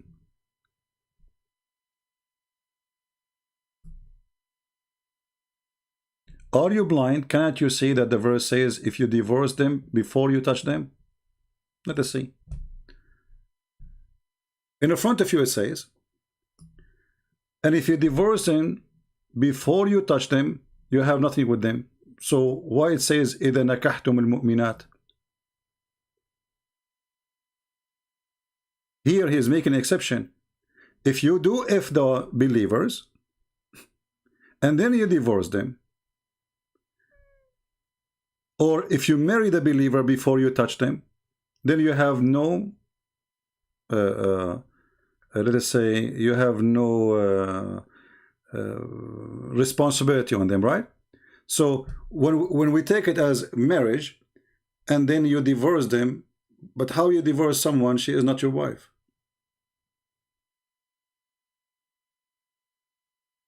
And the proof of that, you will see that she have no iddah, which means she need to not to wait for 3 months. Why? Because simply you did not consummate the marriage. because there's no nikah happened.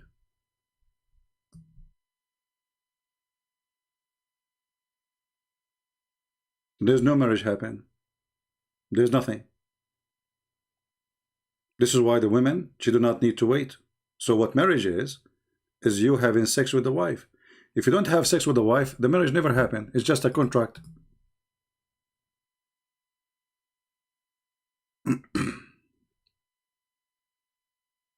You are saying that you can have sex with women without touching them? No, I'm not saying you can have sex with women without touching them. But according to your religion, my friend, it says, in your book here it says, you see, even you Muslims, you translate saying intercourse. Do you see the word intercourse? Do you see it? So you are going to pay, and you have a lawful obligation only if you do intercourse, right? Only if you do intercourse. And here Muhammad is giving like an exception. Muslim, they do nikah. Usually they do the intercourse part as part of the nikah, right? But here you are going in the process of nikah, which means you stop before the intercourse. Therefore, it's not a marriage. Therefore, there's no obligation. Therefore, you don't pay dowry. Therefore, she don't wait a period. Therefore, she have no obligation against you. You have nothing against her. She go home and she is free. And when your prophet, he says, do everything when women have intercourse except nikah. And if the word nikah mean marriage, then how he say you do everything with your wife except nikah? And we show the reference already.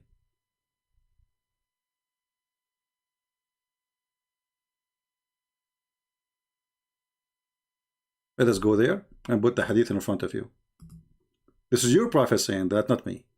You do everything with the wife except nikah. Give me a second.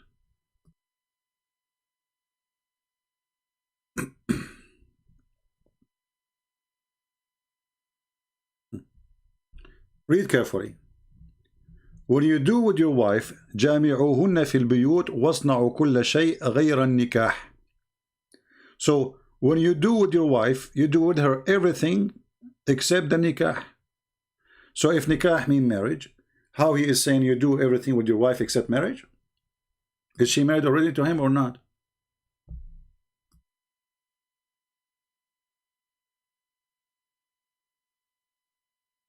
Do you see it? So do everything with your wife except the nikah. Let us go and see the translation.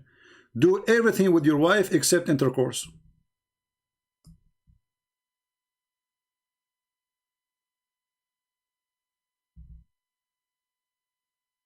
So you are bringing your confusion to us, saying, are you now playing with the word 3349, clear that nikah mean marriage? Otherwise, why you divorced him? Well, let us go with this. Why, how you can divorce women before you marry them, correct? This is what you are saying. Well, let us go and see if this is true or not. If we go in the Quran and we see what is the word divorce anyway. What is the word divorce? Who is the one have the right to divorce? Is somebody is married, right? Okay. But how the marriage in Islam is accepted to be marriage? What is the marriage? Let us go to the Quran. It says, you pay your wages for using it, for enjoying it. So marriage in Islam is using the women private part and enjoying it, literally. Chapter 4, verse number 24, and this is the same chapter used for the mut'ah. Read carefully. It's forbidden for you to do nikah to married women. Listen carefully. It's forbidden for you to do nikah to a married woman. Okay. Nikah to married women. Except your slaves. So nikah is marriage. And then if you enjoy it, then you pay from your property for enjoying the sexual intercourse. Do you see it? So the nikah here is only considered to be nikah only if you do the sexual intercourse, because before that it's just a paper. This is what your Quran saying in the other chapter. It's not really a marriage. There's no marriage happen. You are free, she's free. But if you do the intercourse, that is really the nikah. This is marriage now, according to your religion. And then you have to pay her because you enjoy it. You see here, it says, so those of you who have enjoyed sexual relationship, give them the mahar. So when you pay the mahar, you pay the mahar when you do the intercourse nikah. Otherwise, she don't deserve anything. Why? Because you enjoy her private part. Are you with me? So don't tell me, are you avoiding the other chapter? We are not avoiding it. It is your stupid religion creating its own rules.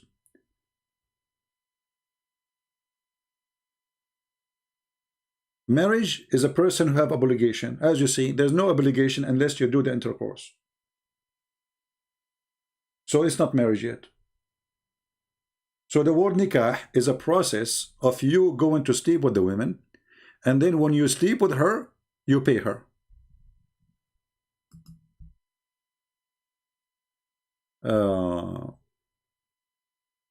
Chapter 2, verse number 237. Let us go to chapter 2, verse number 237.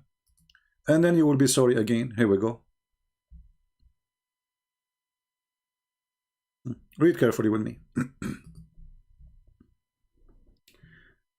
And if you divorce them before you touch them, if you divorce them before you touch them, what does that mean? It means you cancel the contract.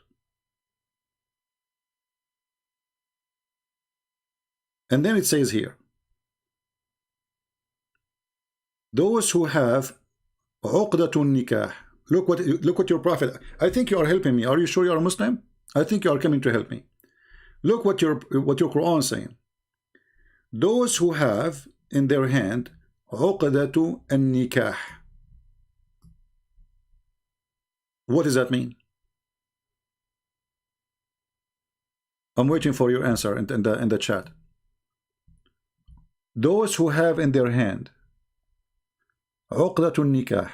What does that mean? Are you there?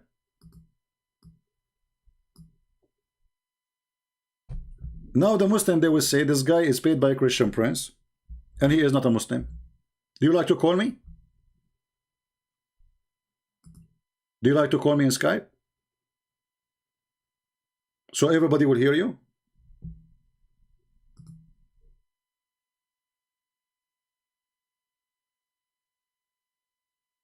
Are you there?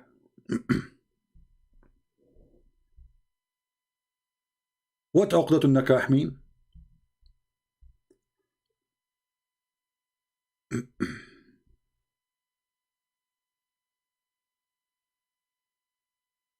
It's mean you have a contract of intercourse. You just get yourself busted.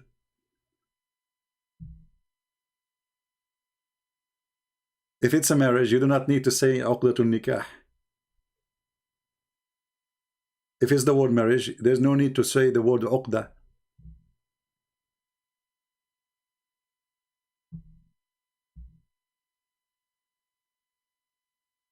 Are you there?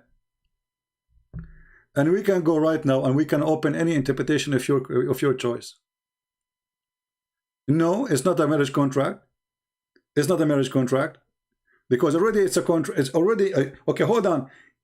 You are denying what I am saying, that it is a sexual contract, sexual contract, such a contract, and now you give me a verse saying it's a sexual contract.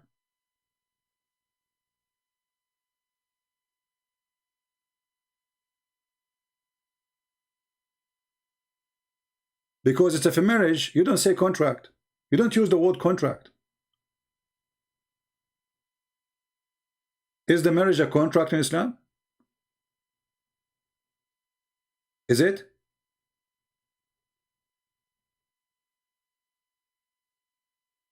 I'm waiting for your answer. Is the word marriage a contract?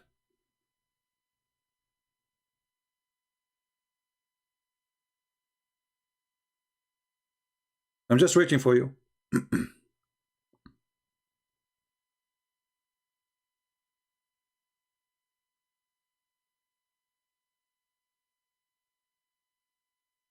If it's a marriage, you don't use the word contract. You say, if you are married to this person, you do this. We don't say a contract. Contract is something we use as a legal term for an agreement between two people usually. Either they will do, it's a business. That's why it's called contract.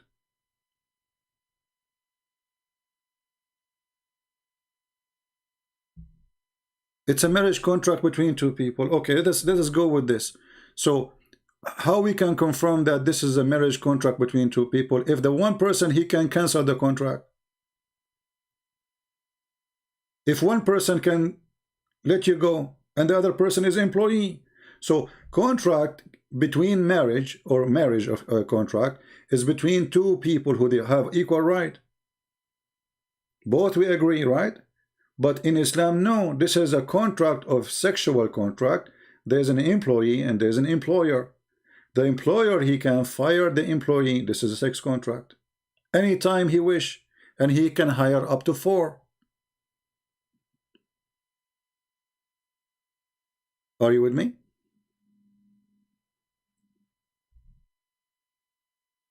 Can the women cancel the contract by divorcing the guy, saying to him, you are divorced by one word? Or there's only one employer? Who is in charge of this contract? You see the Quran saying here, speaking to the men. The verse here is speaking about what you do with women. So this is speaking to the men who they are holding the contract. The women shouldn't hold the contract. So if the contract is between two, so why are one person only in control of the contract?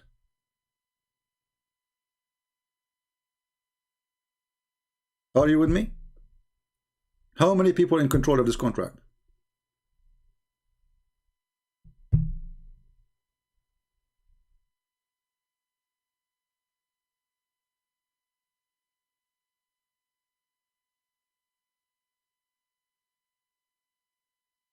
Husband agree to pay mahar to women, and to agree both party to ensure that is a contract. Okay, let's go with this. I will take what you are saying into consideration, but what you just said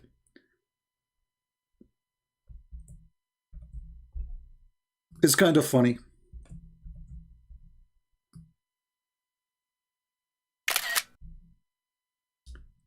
Be my witness, people. Marriage is a contract between two people, right?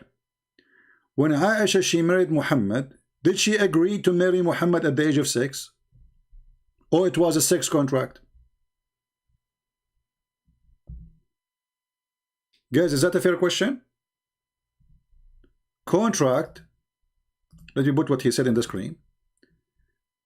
Marriage is a contract between two people. Okay, we will go with that. When Aisha, she become a wife of your prophet, did she agree in the contract? And she was at the age of 6 years old.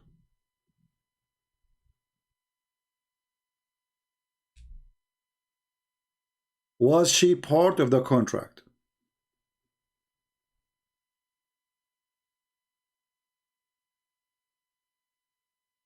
I'm waiting for your answer. Here you will notice, I'm not changing the topic. Was Muhammad married or not? I don't believe Aisha, she was 6 or 9. That's mean you are not a Muslim anyway. You are even accusing your prophet wife to be a liar. Who care? I don't believe she was 6 or 9. Who care, you know? Actually, okay, hold on. You are saying you don't believe that she is 6 or 9. Why you don't believe that? Because this question destroy everything you just said. Because if there is a marriage and it's a contract between two parties, then we have to have two parties, not a child. If we go to the Quran, the chapter of the divorce, there's a chapter in the Quran called divorce chapter, just to make you happy. Okay? Look what it says.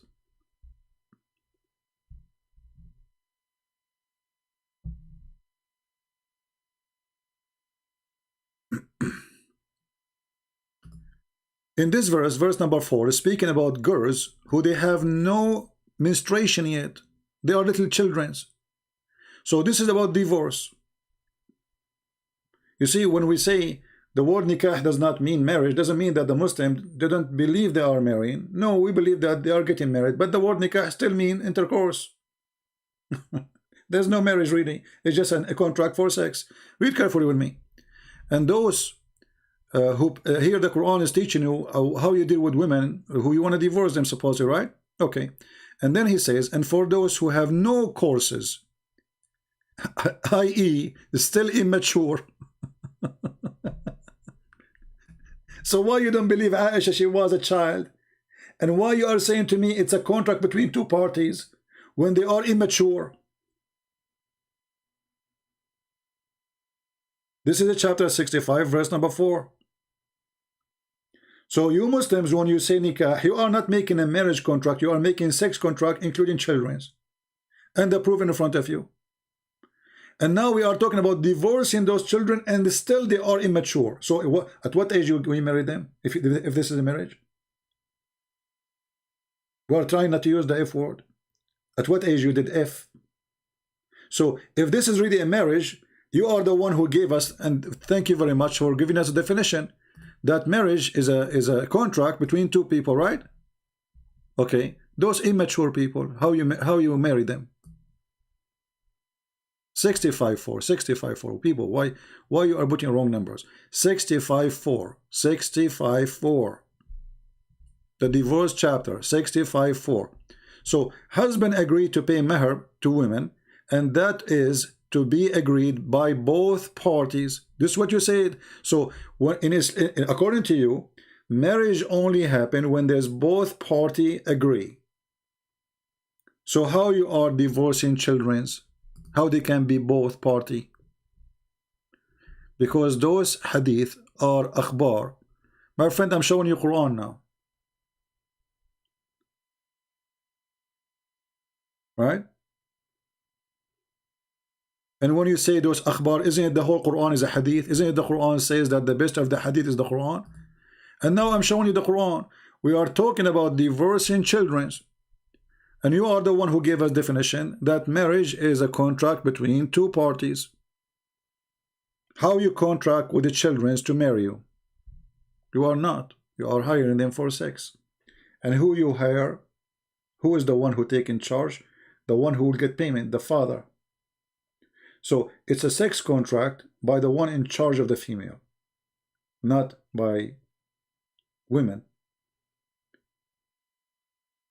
The Muslim in the Sharia, they say, if a woman, she is divorced, previously married or widow, she can be in charge of this, what you call contract, right?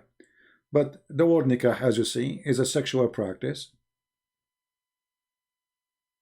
and you get paid for it. And now we are talking about a contract, sexual contract, between adult man and a child. And as you see, I'm showing you Quran, I'm not showing hadith. And when you say to me, I don't accept the hadith, well, if you don't accept the hadith, then you don't accept Islam, because all of Islam is based on the hadith. When we show you chapter 4, verse 24, it says muta. Are you against the muta or would you the muta? You see, just to show you that Islam is not really, does not teach marriage. Because when the Quran says, in chapter 4, verse 24, pay them for enjoying their private part, is that because this is a marriage or this is a muta?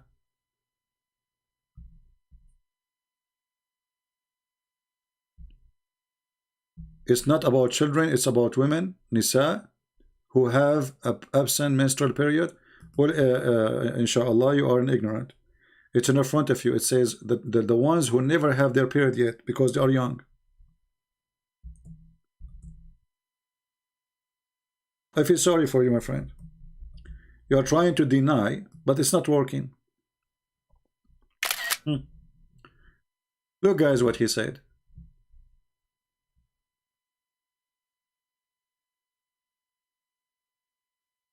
You see, I'm using what you say to me as a tool against you. Thank you for posting those comments. Chapter 65 is not about children's, it's about women. Nisa mean women. First of all, the word Nisa does not really mean women. It means one of the meaning women, but this is like a gender. It's about gender, and the proof of that, here we go. Your Quran saying that those who never have their menstruation because of their young age. Do you see it? So if they are women, how they became women and they don't have menstruation yet?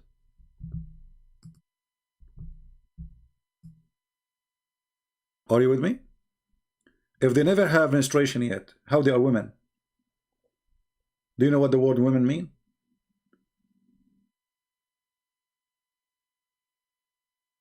So are you a foolish person or what?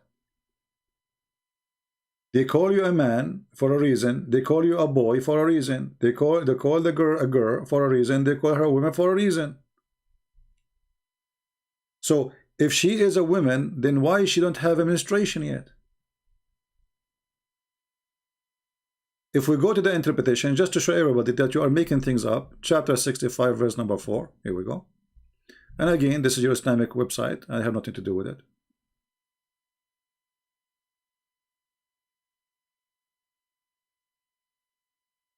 And those are your scholars, and you are nobody. Those are supposed scholars, right? Okay. This is verse number 4. Let us see what they will say. It's not about children's. Let us see. Okay.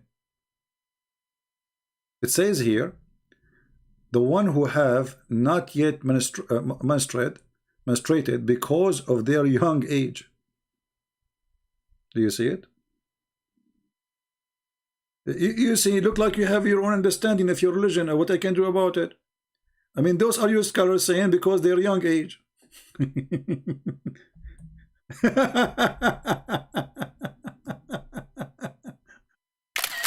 Look like you have different religion. So can you give me one scholar he agree with you that this is not about young little girls? So it's a sex contract. Those who have not yet menstruated because of their young age.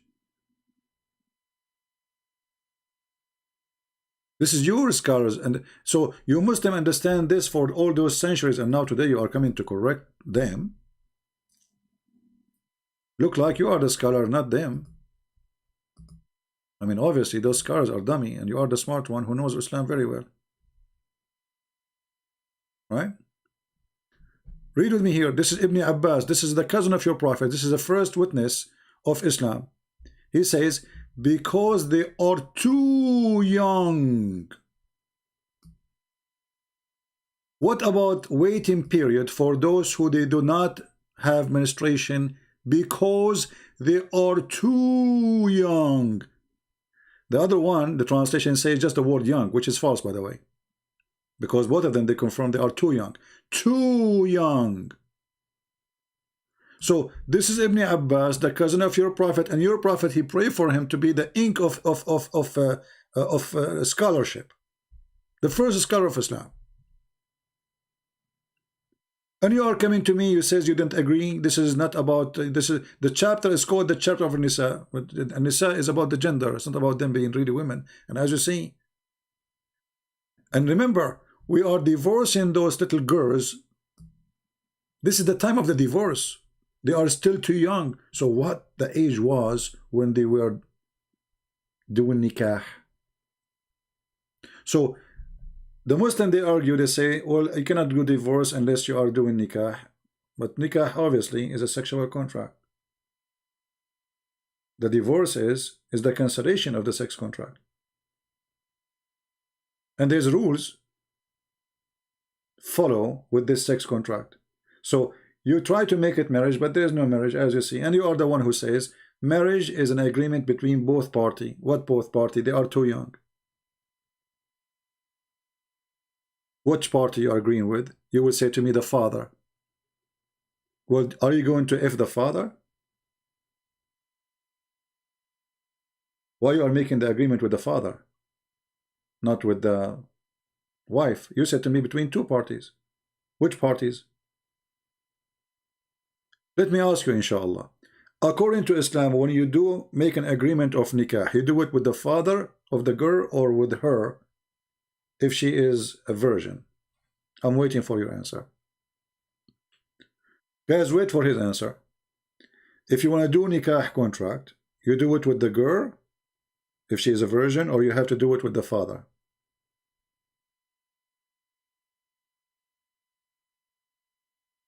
I'm waiting for your answer.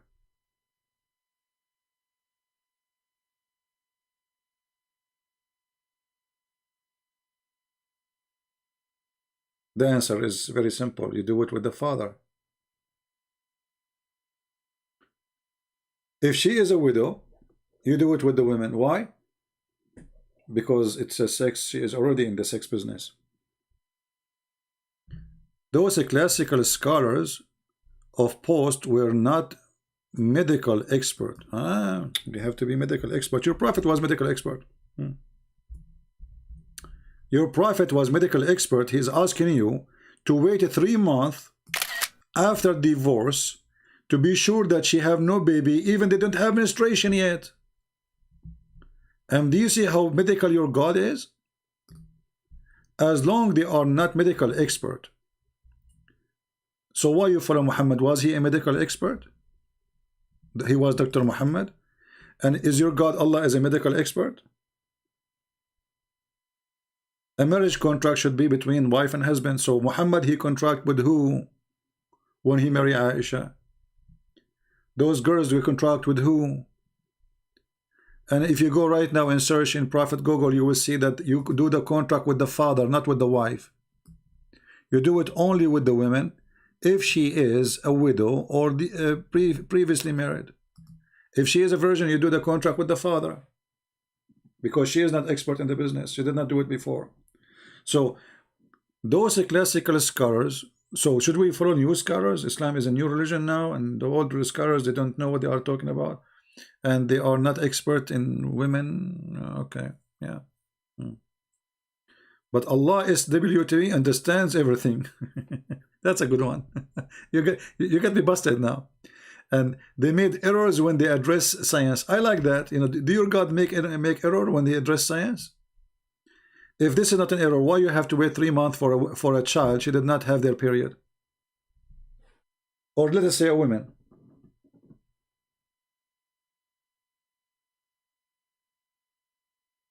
Why you have to wait for 3 months?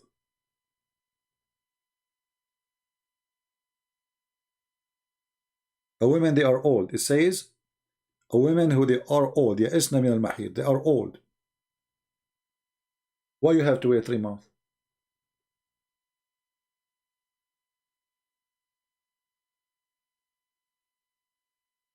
Secondly, what is the how many years a Muslim woman she can carry a child from previous husband? According to Islam, more than 10 years. Some they say unlimited. Your prophet himself was born 4 years after his father's death.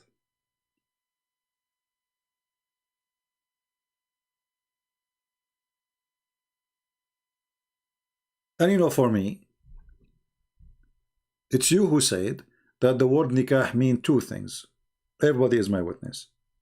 Mean the F word and mean marriage. So the question, how we can separate between them? Correct, people?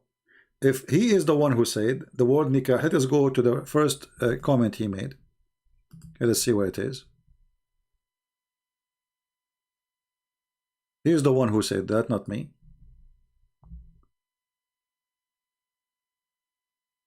I will try to find it. As long the word nikah mean intercourse and mean marriage according to you. Here we go. This is your statement, not my statement. Thank you for your support, my friend. We appreciate your support very much, helping us against Islam. I'm very grateful. Here we go. This is your words, not mine. Nikah has 2 meanings. it can mean sexual intercourse, and it's also mean marriage. So when you go, you say to a Muslim woman, you say to her, I want to do nikah. It's mean I'm saying to her, I want to F you and marry you. This is what you just said.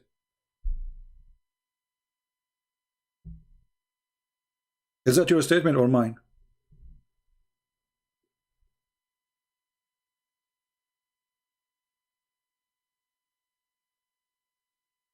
Is it you who said that? So you are trying to argue, but already from the beginning you give me the pass. You said to me, this is true. The word nikah mean intercourse. So how we convert the word intercourse into marriage?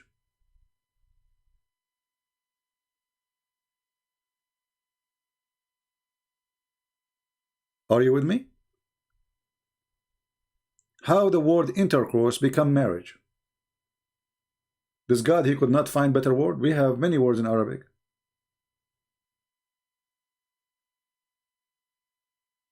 Zawja, zawj. So when you say nikah, simply you are speaking about the physical action. If you go to the dictionary, you see that the word nikah means tanakahatul ashjar, which means the branches of trees, they go inside each other. This is what nikah means. One physical object going inside another physical object. And you can open the dictionary right away. No, I see. I don't agree that it means marriage, because how it cannot be intercourse and marriage in the same time. You see, you're being funny now. How it can be marriage and it is intercourse? How that can be? How you are saying to me this is the F word. In the same time, you are saying to me the F word mean marriage. I mean, do you even read what you are saying? In one hand, you agree that this is the F word. In the same time, you are saying to me, don't you agree that the F word mean marriage? No, it's the F word. What Islam does, he considers the F word marriage. The sexual act is what you call marriage. So you call it marriage, no problem, but still it's the F word. So you are in total agree with me. I agree, it has two meanings, but do you agree that nikah is a both meaning? No. You don't go to a woman, you say, I want to F you, and that she will accept to be your wife. This is savage. This is stupid. This is not marriage. Actually, I challenge any Muslim in the Middle East to go to a woman and say to her, I want to do nikah to you. I challenge you right now to go to a Muslim chat, like in Palto, say, I want to do nikah. They will F you right away. They will say that they will curse you. They will bounce you from the chat room. Nobody uses this word nikah. It's an insult. It's like saying, I want to F your daughter. Go and say, I want to do nikah to your daughter. Let's see what will happen. They will shoot you in the head.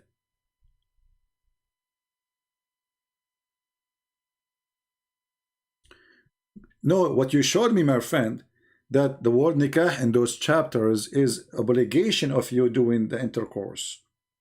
So if you don't do intercourse yet, you are a person doing nikah, you know, because now you Muslims are mixing between the F word and marriage. So now you are showing me a chapter speaking about marrying a woman supposedly, but you are saying at the same time it is the F word. So the second we say the word nikah, according to your agreement, we are saying the F word, and according to you, we are saying marriage in the same time.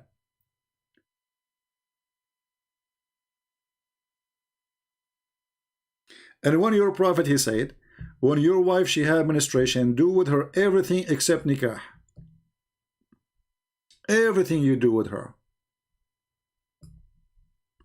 جامعوهن في البيوت واصنعوا كل شيء غير النكاح. Do with them everything. Okay, do what? Sexual relationship. Except what? Except nikah. And already you agree that the word nikah means intercourse, right? Okay. But why Muhammad is repeating the word nikah if they are married Why he don't say a different word? If the word nikah in the Islamic community at that time mean marriage, then this doesn't make sense. You should not say do everything except nikah, because already they are married. So obviously in the time of Muhammad still this word is used as the F word. Do you agree, Mr. Inshallah? Correct, guys? Isn't it obvious that in the time of Muhammad, and Muhammad himself is using the word nikah as a word for the F word? If the word there at that time, let us say, because maybe before Muhammad it was the word nikah was the F word, and then in the time of Muhammad the language changed and it became, but this is not the scenario. As you see, Muhammad saying do with them everything, all kind of sexual relationship except nikah. What the Muslim, they translate that? They translate except intercourse. Do you see it? So if the word nikah mean marriage, and yeah, there's a hadith about, you know, doing nikah to your hand, doing nikah to watermelon, shaitan doing nikah to himself. Come on, marrying what? When shaitan, Allah created for him a penis in the right thigh and the vagina in the left thigh, and then he do nikah to this by that. But anyway, this is way more powerful than all the other hadith, because this is Muhammad and this is Sahih. As you see, they can't say it's weak.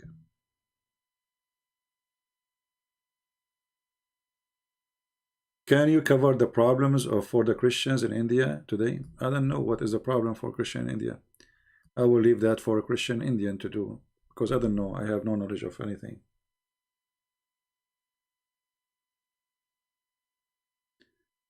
Do we have any Muslim he can try better? So when Muhammad he says do everything except doing nikah, obviously still the word F word is used in the time of Muhammad for the word nikah, and that is showing us that Islam does not respect marriage, because the word marriage, if we go in the Quran, we will find the word marriage exists. It is exist. Why we don't use it? We don't need to use the word nikah.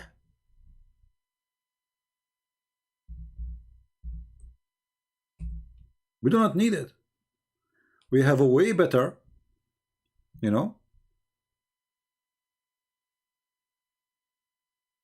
way more, you know, word better to use. But still Muhammad, even that word, he used it in a very filthy way. Read carefully. But if you intend to replace a wife, where is the word wife there? There is no word wife. It is zawj. Zawjun makanu zawj. How in the word zawj makanu zawj became a wife? Read carefully and love. Because there it says after that, speaking about female, ihdahunna. Okay, if you intend to replace a wife by another wife, how this is a marriage then? How she is a wife and you are replacing a wife by other wife? This is not a marriage, this is a sex contract. So you are replacing, you are exchanging. Actually the word here is tabdala. It's exchanging, not just replacing. It's tabdala. This is religion.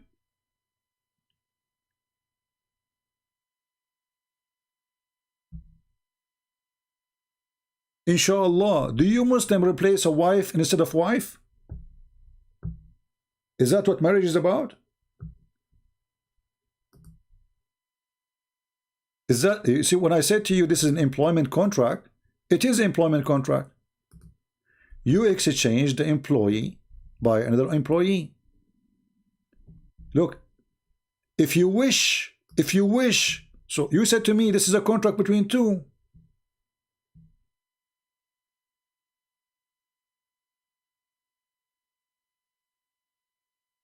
Guys, isn't it him who said to me it's a contract between two?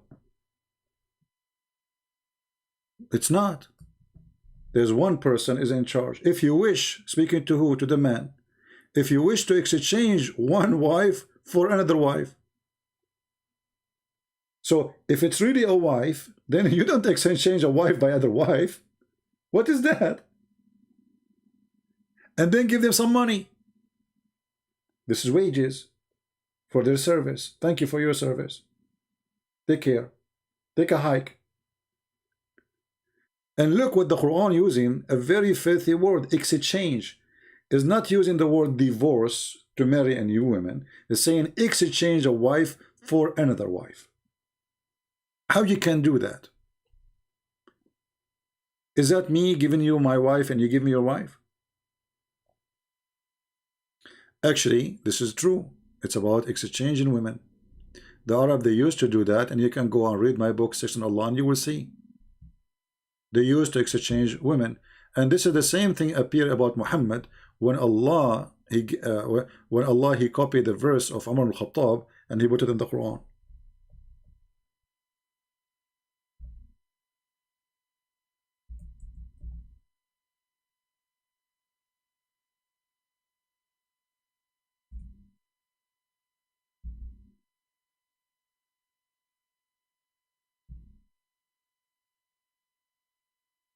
Read carefully. Here we speak about divorce, right? This is the wives of Muhammad. It may be if he divorce you all, his Lord will give him instead of you wives.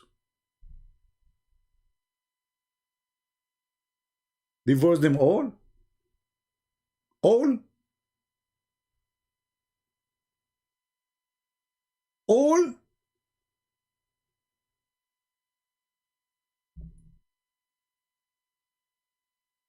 I gave you 2 verses already, but you're already in denial. No, I am in agreement with me. You are the one who said that the word sex, the word nikah means intercourse and marriage in the same time. So it's intercourse. So when you Muslims will say, I want to marry you, are saying, I want to have you. You are the one who said that. And then you say to me, I want to go to chapter 4, verse 25. Do you agree with 4:24? About the muta? Do you agree with 4:24 before we go to 4:25? Do you agree where it says it's forbidden for you married women except those who they are captive? Are you going to do nikah to the captive? Yes. How you want to marry them? They are married. You are not marrying them. You are having sex with them, raping them. And actually, the verse you gave me here is a proof again that you are an idiot, because here it says, and the one who cannot afford to marry, according to your translation, afford to marry a free woman, then let him marry a believing woman maid. Where it says marry? Show me.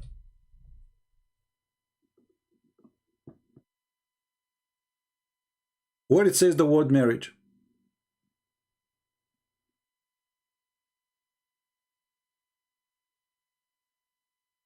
And why the Quran is favoring a free woman above slave women?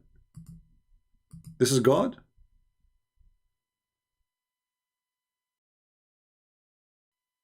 You see, they are the one who gave me this verse, right? There is no muta temporary marriage in Islam. So why 4:24 is saying you pay them for enjoying it?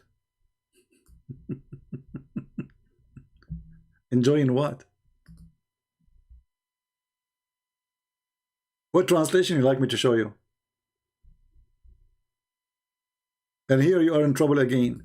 Chapter 25, it says, if you cannot afford, did your Quran saying afford?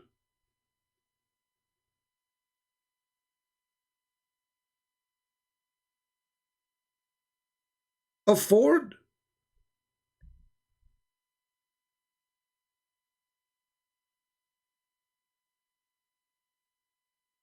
Then this is about money.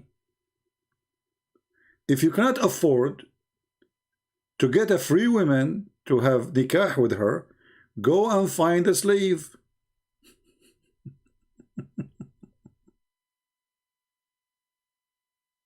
And when you say there's no muta in Islam, so why all Muslims agree? And the Quran says istamta'tum bihi. Here we go. It says istamta'tum bihi. Bihi what? I want your answer. Bihi what?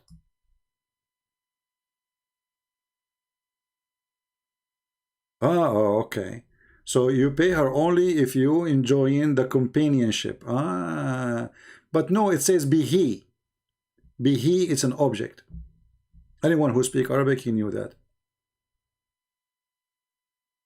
And again, we can get you busted. We can go and we can read the interpretation. Here we go. You will see the Muslims agree that this is. So what you are doing here, you are bringing me your own interpretation, which, you know, who care? You can do that as you wish. But this is not Islam, my friend. This is your own fiction. I feel sorry for you. A person, he believed that the God of his God, he agreed to use the F word, and this is the same word as marriage. So when your father, he marry your mother, he said, I want to F you. In the same time, he is saying, I want to marry you. How nice. Okay, read carefully.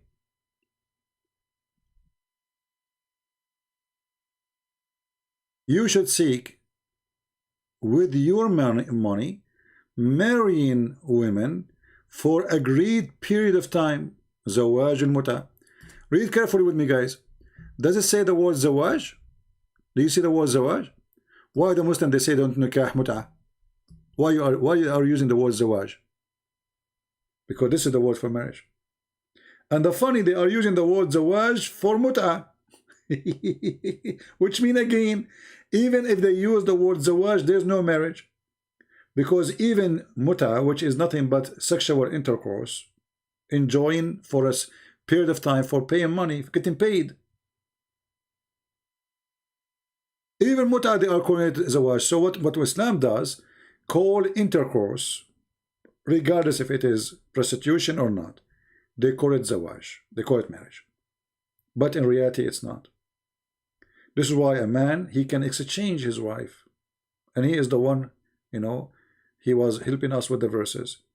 A man, he can exchange the wife, but the wife, can she exchange the man? No. If it's a contract between two, well, the contract always have to have equal conditions.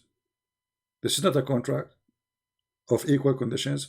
This is a contract of employer and employee. The employer, he can fire the employee anytime. And here you see that you are marrying a woman and you call it marriage. This is you, Muslim, call it marriage, not me. But this is not marriage, this is prostitution. And you deny that this is in the Quran. You are a liar. Why those people, they will lie? Why the cousin of Muhammad will lie? And this is the official government website of the Kingdom of Saudi Arabia.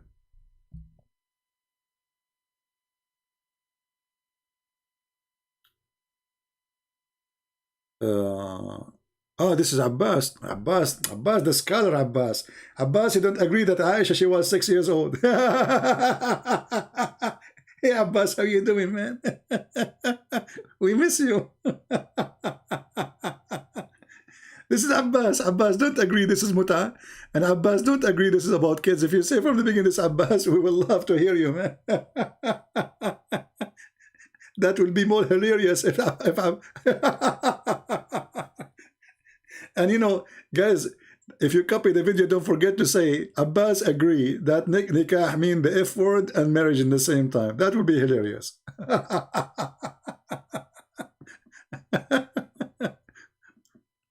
Abbas, brother, this is Abbas. That doesn't say about kids, Abbas. Like Abbas, those are classic scholars. So Abbas, you follow these. Who's your scholar these days? Mimi? Those classic scholar. Abbas, you don't believe in classic scholars. No, classic scholars, they are stupid. You know, the Ibn Abbas, al-Qurtubi, al-Tabari, al-Jalalain, Ibn Kathir, they are stupid. But the donkey himself, he many times he said to me, open Ibn Kathir. Open al-Quran. Suddenly the classic scholars, they are stupid.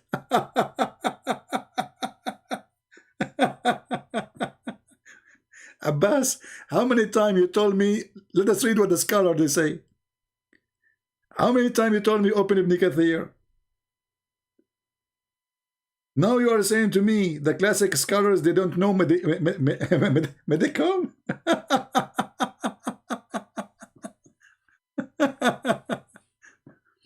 The classic scholars, they don't know medical, brother. Yeah. Your prophet was a doctor, Muhammad. You know, he have a PhD in medicine. Abbas. I wish you did not say Abbas. I wish you did not say that this is you, because now this will be more horrible. People will cut this video and they will say Abbas arguing with Christian friends about nikah, and he agree. The word nikah have two meaning. And this is not about children, brother. Okay, there's nowhere it says they are too young. Okay, but scholar, they say that, oh, this is classical scholar, they don't know medicine. Abbas, you know medicine. Abbas, you know everything. Abbas, be honest with me, do you have high school? Do you have high school? I mean, if you are a doctor, I will say Abbas, Dr. Abbas is speaking. Abbas is but my respect to all jobs, by the way, I'm not making fun. But Abbas, as I know, he delivered pizza. But Abbas became a scholar, a pizza scholar. You see, if you say you are a pizza scholar, I will say Abbas. I mean, he speak with his experience. Pizza, you know. He don't even make it, you know, he delivered it. So, how Abbas became a scholar, we do not know. But he is. Google, Prophet Google, peace be upon him. Right?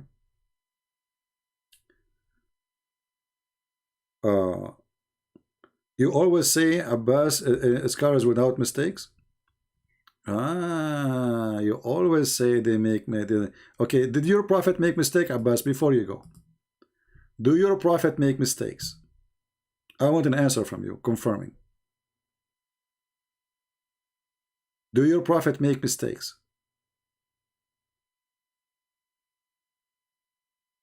Abbas? Do your prophet, you say the scholars, they make mistakes. I want a confirmation. Do your prophet make mistakes?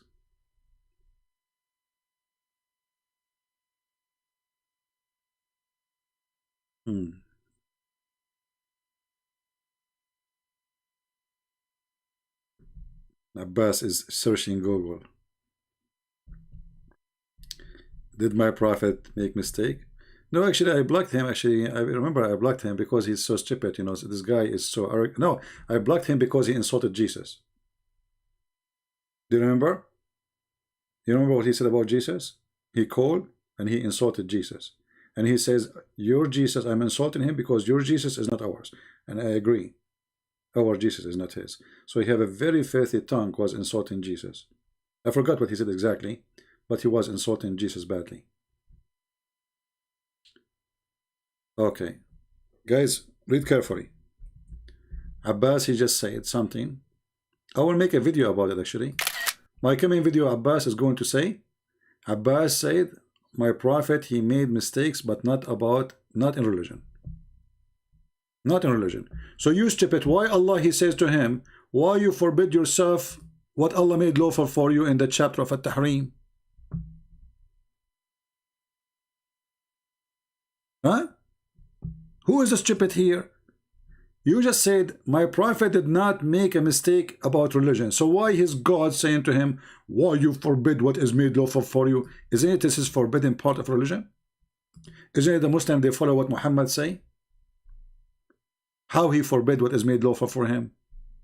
So, Abbas, you are just a silly kid and you are stupid, you do not know your religion. And nothing will change. My prophet did not do mistake when it's come to religion. And then in the Quran have a chapter about his prophet making mistakes in the religion. Is that your God saying why you are forbidden what is not forbidden for you?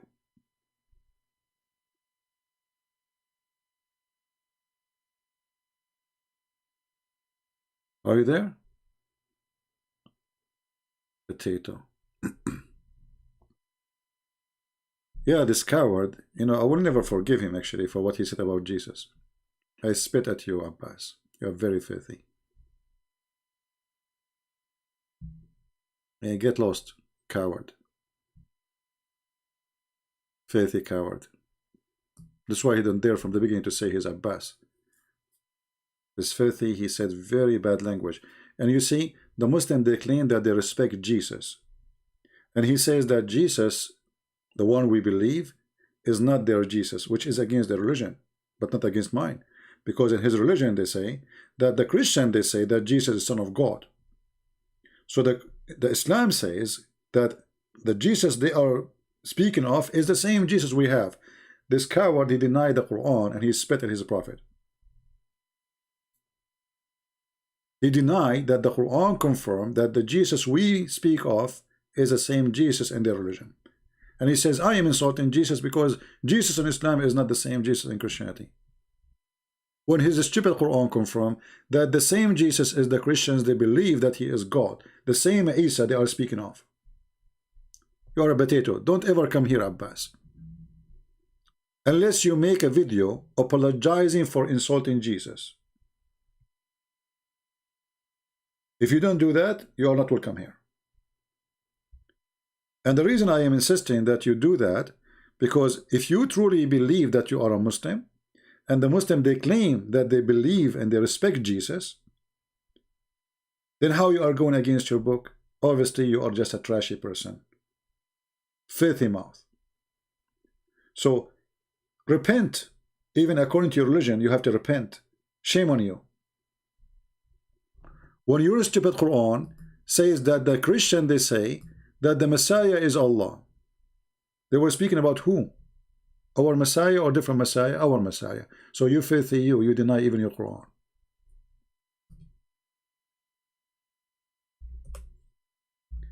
How many times the Quran speak about the Messiah, our Messiah? How many times the Quran says that the Nasara says the Messiah is this and the Messiah is that? How many times the Quran says the Jews, they said they killed the Messiah? Which Messiah? Our Messiah. And then you filthy you are just because you are just a kid, you deny it.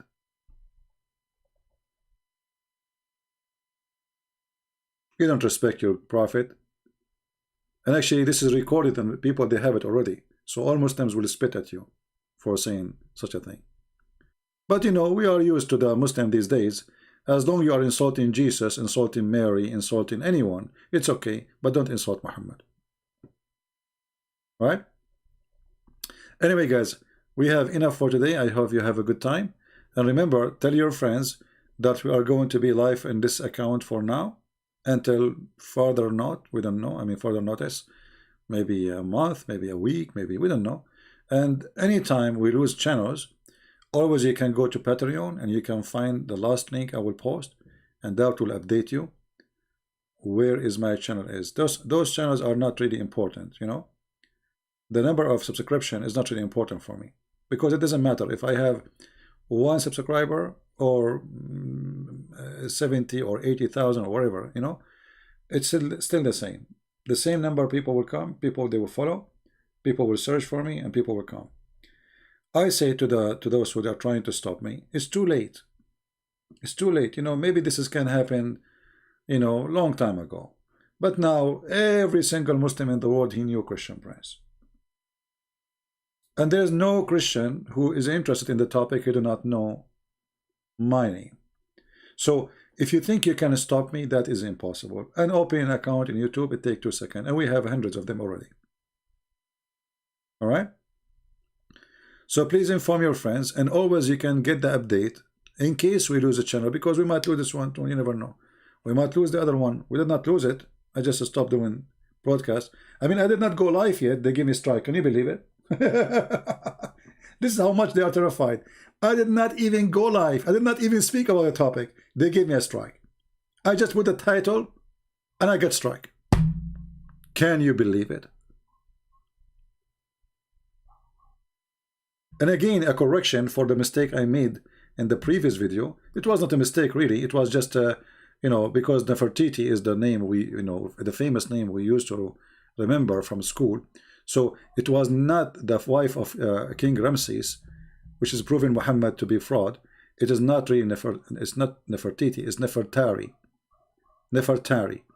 So when the Muslim, they say to you that how Muhammad he knew that the Pharaoh is the one exist in the time of Moses, etc. Tell them then how silly your prophet to think that Asiya bint Muhazim is the wife of the Pharaoh when it is Nefertari.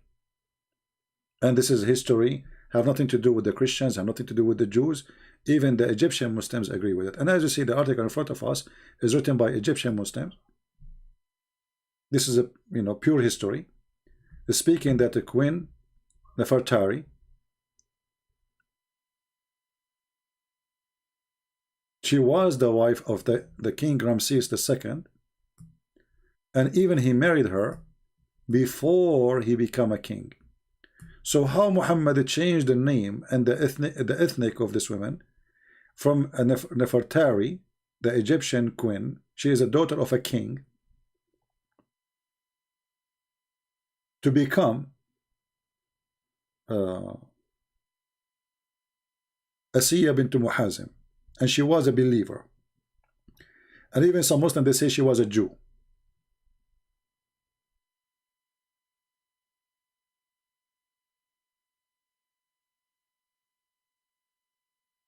As you see here, they are talking about her as she is a daughter of a king. And this is a Muslim article, by the way. After all, this is a Muslim article. So even in the Muslim articles, they are agreeing that Muhammad is a liar. The wife of the Pharaoh have nothing to do with the woman. Her name is Asiya bint Muhazim, and it is Nefertari. And the King Ramses is the one who was exist at that time. So Muhammad again is a fraud. And remember that Muhammad, he says that Allah told him, not a person, because they can say he made a mistake about history, but Muhammad, he claimed that Allah taught him that he married him to the wife of the Pharaoh, and her name is Asiya bint Muhazim, and married the mother of Jesus. This is how filthy he is. He want to have sex with everybody, even women who there exist century, even the sister of Noah, this horny beast. He want to go back even to this. What Muhammad have to do with the sister of Noah? And by the way, was the sister of Noah was a believer? Anyway, in Islam everything is possible, garbage in, garbage out. So don't forget to download our videos. As you see, YouTube is targeting us. Download them, share them. And with this, I want to say to you, thank you all for being here. May the Lord bless you. I will try to go live on air tomorrow. We will see. Already we are on Friday, so tomorrow is a Friday. I don't know. Friday usually people will go out, etc. I don't know. I don't go out, but maybe you people, you will be busy. Leave your comment and tell me if you like me to come tomorrow, and we will see from there. But don't forget, please, to leave your comment and make a comment about the topic we spoke of, about verse you saw. You want to say something about it. I want to see people, they are really learning, taking notes. I enjoy really seeing a comment of people who they are educated, smart, and maybe I can learn something from you. Remember, all of us, we learn from each other. All of us, we learn from each other. Here, you see, the one who think he is the teacher, I mean, I know what does that mean, a teacher? Because all of us, we are teachers in somehow. Every one of us can teach somebody else something you do not know, right? So when we speak about teachers, God, he gave us gifts, and all of us, we have it. It's not only for one person. Maybe I have a gift better than yours in debate. Maybe I'm blessed more than you because I speak Arabic. I mean, when it's come to this topic, maybe, but I'm sure you have way more things than I have. I don't have. So I want to see your intelligence, your thought. I want to see smart talking people teaching each other and teaching me too. Why not? You might give me an idea I never heard before. I never thought about it. Right? So I want to see smart waves, an ocean of smart people speaking, talking, not just a bunch of people just agreeing whatever this person say. I want to see. We don't want Abdul. We want people who search the truth, and the truth will set them free. You don't have to agree with me. Even though you might make me upset, but it's okay. Maybe I'm wrong. Right? When you know, when you go in the Middle East, everybody agree with the president. Why? Because the president is a criminal. Who dare to question Muhammad? Criminal. Right? So don't take what people say for you for granted. When we speak, we show you in the screen. We show you even what the Muslims say. We take their calls. The purpose of that, because we want to show the other side of the story, so people, they will be judging fairly both sides of the story. But as you see, if Islam is a good religion and Islam have a value for women, then you don't say if a man he want to exchange his wife. That is not God teaching. Exchange his wife? What do you mean exchange a wife by other wife? Is she a chair? Is she a TV? And remember, Islam came long after Jesus, way after Judaism. So was Muhammad God moving forward for humanity to be better, or he is taking it back to the cave time?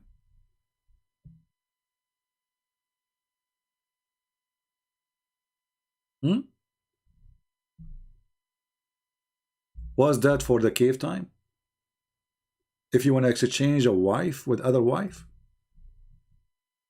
What does this have to do with God?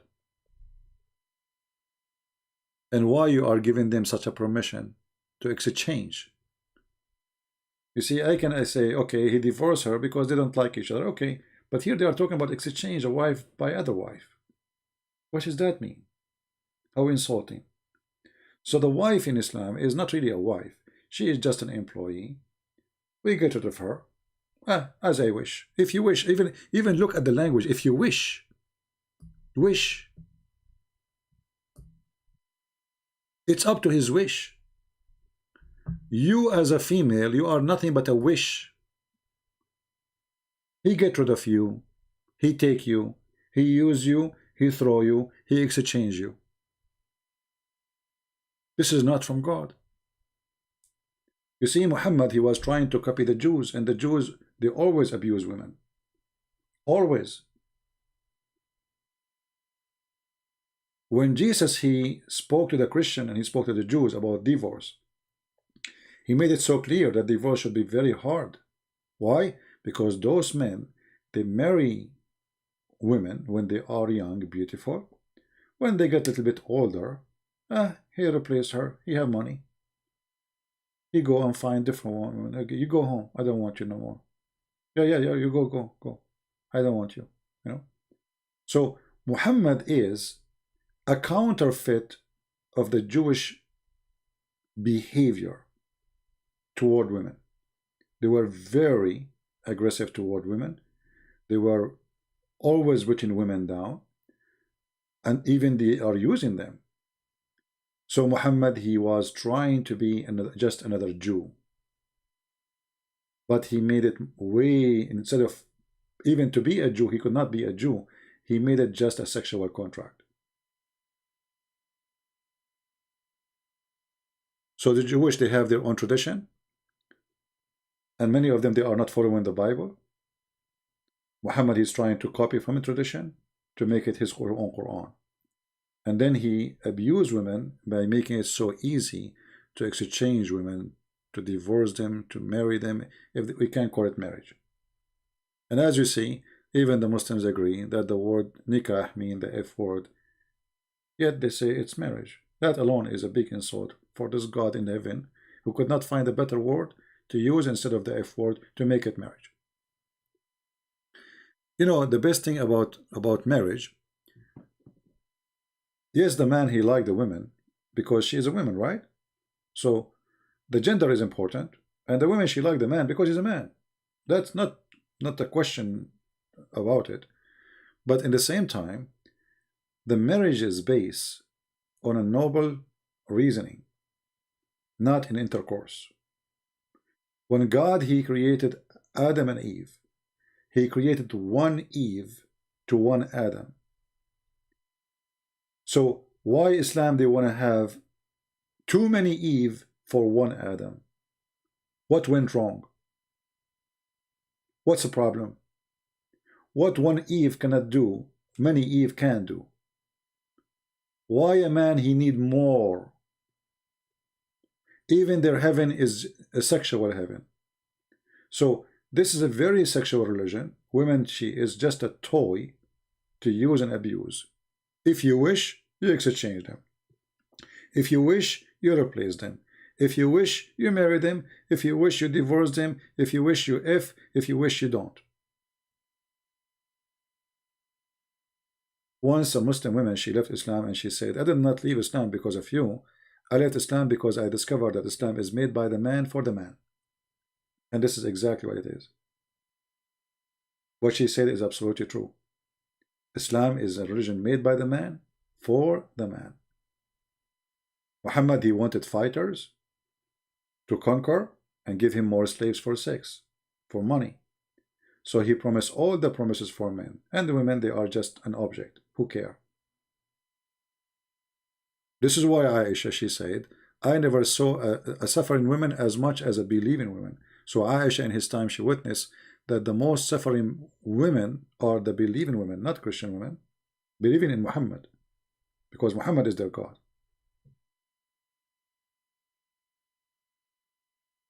So we need to remember that you as a Christian, when you get married, you don't marry for sex. Even though sex is part of the marriage. The marriage was a gift from God to have a companion, and then he gave us another gift that we can do reproduction. We can have another gift, having babies, children. That is a gift. So the sex is a process for a better, let us say, noble mission. It's not exist for itself. If a human being don't have a sexual joy, trust me, nobody will marry. Nobody will get married. Because there's no attraction between the male and the female, right? So the marriage, a huge part of it, and we cannot deny that, is a sexual relationship. But there's something more noble than the sex. The sex is to bring the two genders together. She find in the man what she don't have, and he find in the woman what he don't have. The woman, she is loving, caring, kind, etc. The man is the tough, the one who bring protection, the provider, the hard worker, etc. So both, they complete each other, but the man alone is not really able to provide life without a woman. Can you have a baby without a woman? No. Can the woman have a baby without a man? No. So both of them, they make a company, and that company can give a gift, and the gift have to be gift of love, not gift of sex. So a man, he sleep with a woman, he should be loving her, and the purpose of he being with her is not just to sleep with her and then he throw her when he's done.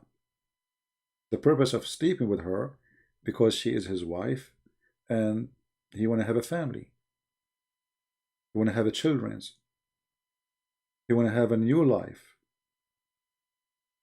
He want to establish his own family, the continue of life. But it's not really sex.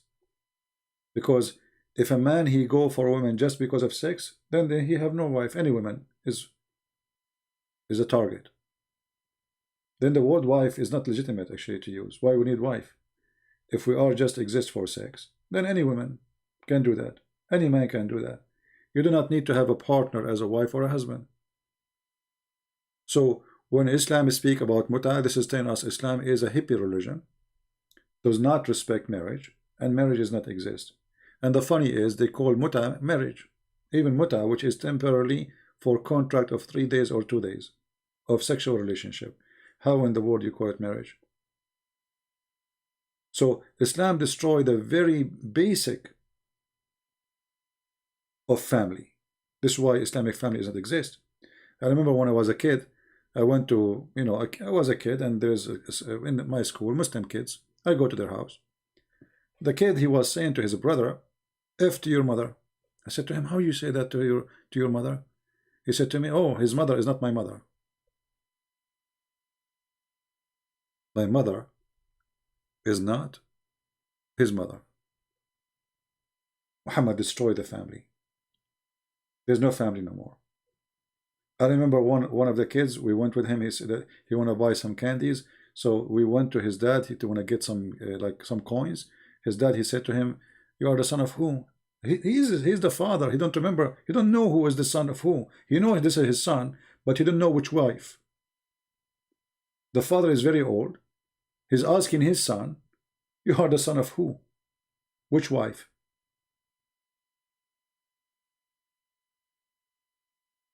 Where is the family? So when they speak about having a high birth rate, but there's no family. The family is destroyed. The family is ruined. The children are ruined. Drugs, hashish, theft, crimes. It's a flourishing all over because there's no family. Who take care of the kids? Who educate the kids? Who will tell the kids what is right, what's wrong, when the father don't even know how many kids he have?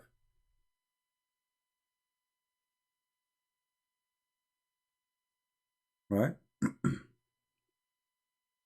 Somebody saying he is looking for debate between me and Sheikh Uthman. Well, Sheikh Uthman is a potato coward anyway, my friend. Your Sheikh Uthman, he agree that Muhammad is not from the Abrahamic faith. And your sheikh is not a sheikh anyway. I mean, this guy is a sheikh. Go watch my videos exposing his lies. When your sheikh, he says, he said the truth. And now, from now on, I will support him. He said that Muhammad was not Abrahamic. Watch and laugh. He doesn't know who Gabriel is, right? He doesn't know who Gabriel is. But I mean, again, he doesn't know who Gabriel is, right? Because he didn't come from an Abrahamic faith. The people of Mecca were pagan. Quran is mentioned. If this book, you hear it? This is your Sheikh Uthman. So if this guy, he speak to me for a second, he already accepted that Muhammad is nothing but a pagan person. The funny is the Muslim, they're saying, I would like to see debate face to face. What face to face would do? Here we go. One of my fan, he got him busted. This is not a Christian prince. He made him shish kebab, and he made him agree. And the funny is the Christian saying, listen. I like what in this guy he said this thing. Listen. He doesn't know who Gabriel is, right? Because he didn't come from an Abrahamic faith. The people of Mecca were pagan. Quran is mentioned. So Muhammad did not know the Abrahamic faith. He is not from Abrahamic faith. He did not know who is Jibreel. So who is Muhammad? He is nothing but a pagan. This is your sheikh. Do even this guy even dare to talk to me? So all the Muslims scam about Muhammad is Abrahamic, destroyed by the Abdul. He do not know what Abrahamic faith. He is not from the Abrahamic faith. He do not know Jibreel.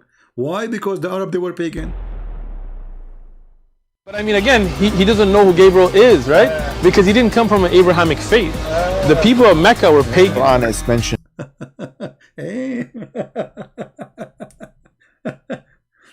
And this is the same guy. He said to a Christian, the Prophet, he did free Mary the Copt, and he honored her, and he married her. And I made a video about it. Everybody is laughing. Every single Muslim agree, and even I played videos for sheikhs from his country saying that Muhammad, he did not marry Mary the Copt. It's a lie. This is the guy you are mentioning to me. You are just an idiot. Yeah, keep waiting for such a debate. Will never happen because you have a female burqa, you know. You have a female burqa who will never dare to talk to me. Never. All of those, they have the same excuse. You see them in YouTube. We will debate him only face to face because they are running away from debating me. How come they debate David Wood in the internet, in YouTube? Anthony Roger, many people.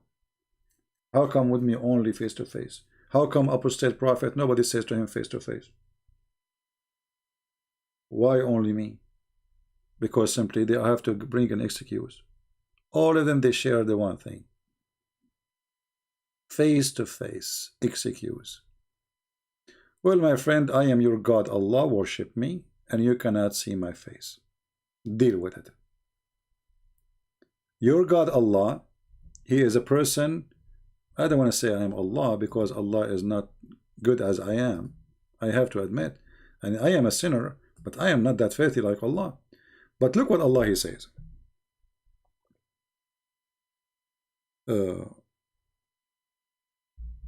Allah never spoke to anyone except from behind a burqa. Chapter 42, verse number 51. Uthman the bully, he says, a Christian prince wearing burqa. Your God is the burqa God. You are making fun of your God. Here we go. Allah never spoke to anyone except from behind a veil. And I find it very funny that the Muslims try to bully me saying the word burqa. So are you saying to me that the word burqa is something to insult? Okay. For Mimi Hijab, his last name is burqa. This is his last name. And your God Allah, he is wearing a burqa. Is your God Allah female? Why Allah speaking from behind a veil? Any Muslim can tell us? He's naked? He's wearing short? Why is that from behind a veil? Secondly, are you saying to me that the veil can stop the light of Allah? Any Muslim can explain the veil? How the light of Allah can be hidden by a curtain? How the curtain can stop the light of Allah? Whatever this veil is, it's hiding Allah. How in the world this God light, His glory, as Muslims they say, can be hidden by a burqa? Is this burqa anti-fire? Anti-X-ray? How thick this burqa is? It's made from what?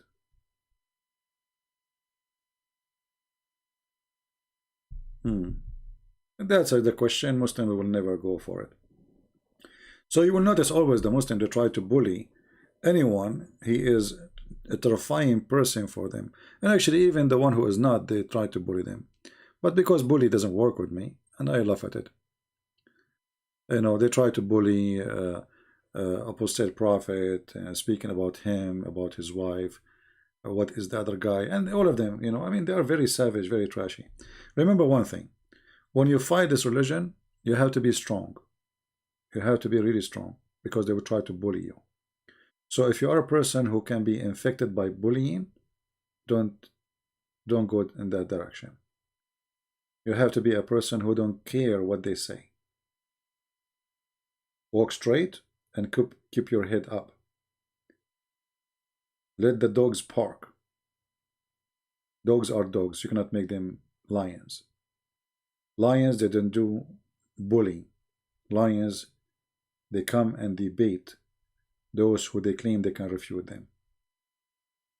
There's no need for bully. Even their God, he was a bully. When the God of Muhammad, he made a bully chapter about Muhammad uncle. There's a chapter about it. Imagine. Bully. Have you ever heard of a God saying, the wife of Abu Lahab, she will carry a load from wood? Like, what is that? The bully God? This is the chapter. It's not even 5 verses, if we can call it verse. Oh, Parash Abu Lahab, and Parash what he owned, his wealth is not going to give him, and he will plunge in a flaming fire, and his wife, she carry a wood carrier, and she have in her neck a necklace from a fiber balm. What is that? Bully? Did you ask yourself, why is God the one who created the universe? He put his head down to the head of Abu Lahab. So if I was exist in the time of Muhammad, Allah will make a chapter for me?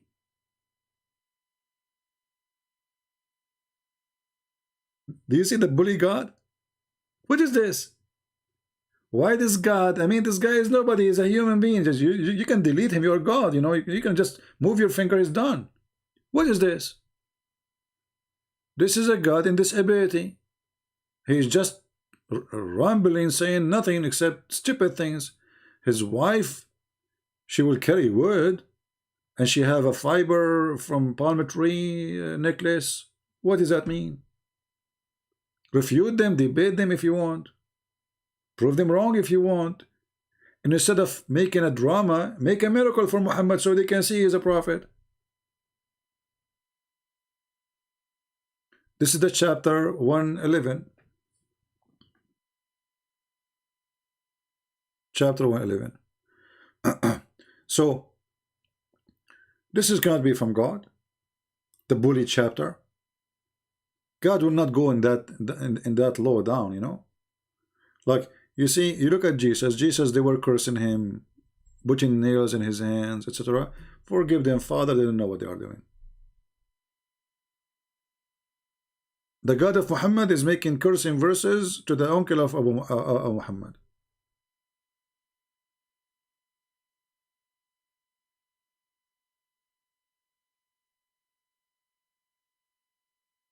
And the funny, it says, the Quran says that Allah, He stopped anyone from making fun of Muhammad. But did He?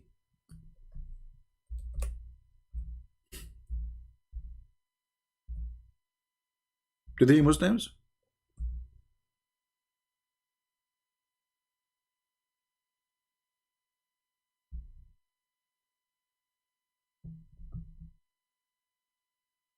We defend thee. This is the first translation, by the way. It says, we defend thee from those who they make fun of you, Muhammad. Did Muhammad have Allah defending him now? Did Allah defend Muhammad in his time? Change the translator. You will find a new translation.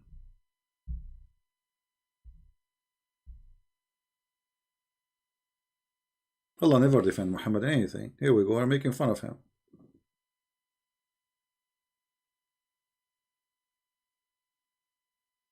Right? Allah never stopped people from laughing at Muhammad. And He cannot do that. If this God is true, we'll keep your promise.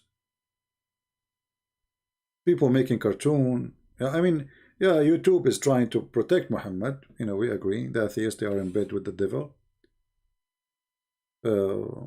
Liberals, they are in bed with Muhammad. We agree. But there's billions of people, they are laughing at Muhammad. And Allah did not stop people from laughing at him.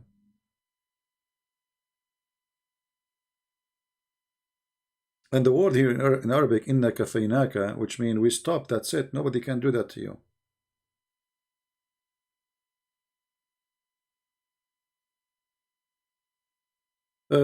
Anyway.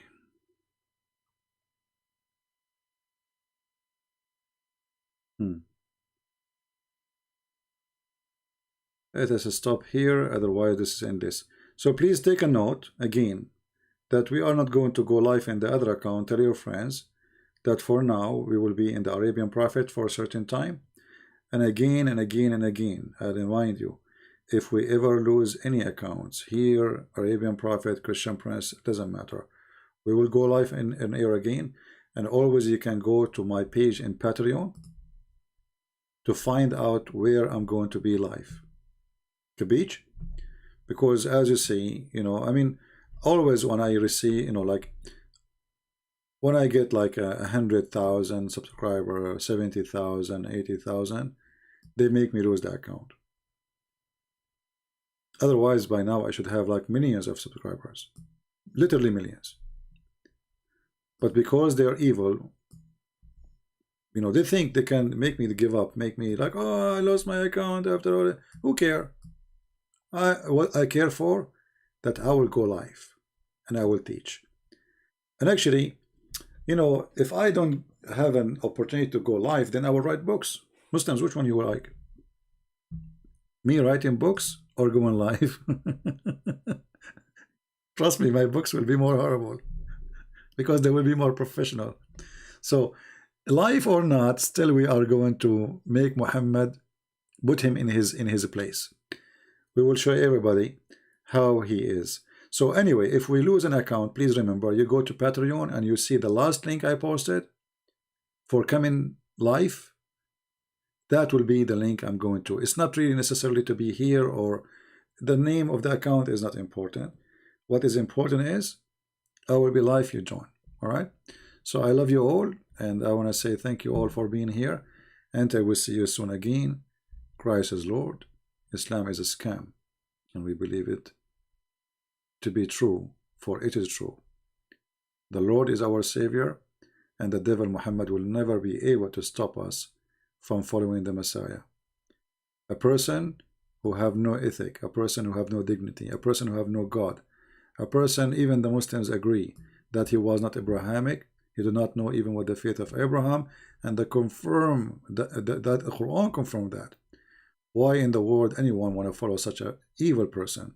He claimed that he is going to have sex with Mary, the mother of Jesus. Any person who respects himself for a second will not even say such a word.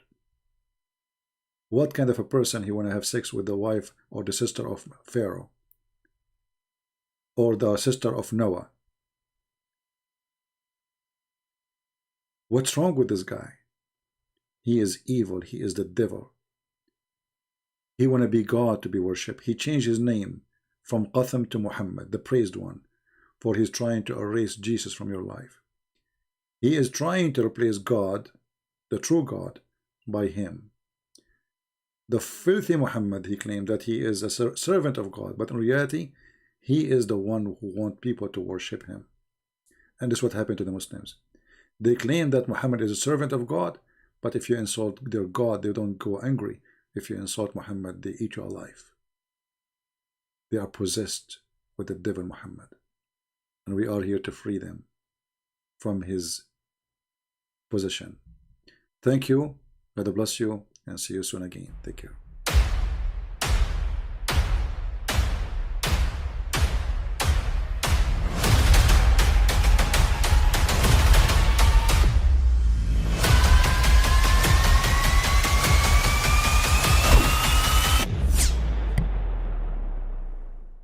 But I mean, again, he doesn't know who Gabriel is, right? Because he didn't come from an Abrahamic faith. The people of Mecca were pagan. Quran is mentioned, if this book was from other than God, they would have found in it many contradictions. If a book is without contradictions, that has no bearing on whether it comes from God or not. I've had phone books that are inerrant, but I certainly don't think God gave them. That we believe without understanding.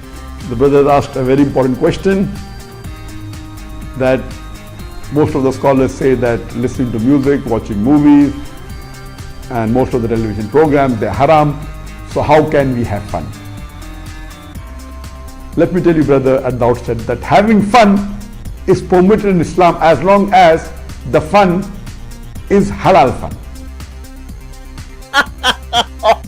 That the standard narrative has holes in it. The Prophet tells us because Satan or the devil sleeps over our nostrils. Those who oversleep and not pray Fajr on time, Satan urinates in their ears. I really do think Jesus was crucified and that he really was dead and buried. He thought that he was a son of God in the sense that he was specially chosen by God. I think Jesus really did think he was going to be the Messiah, the future king of Israel. I mean, that is, after all, why they crucified him.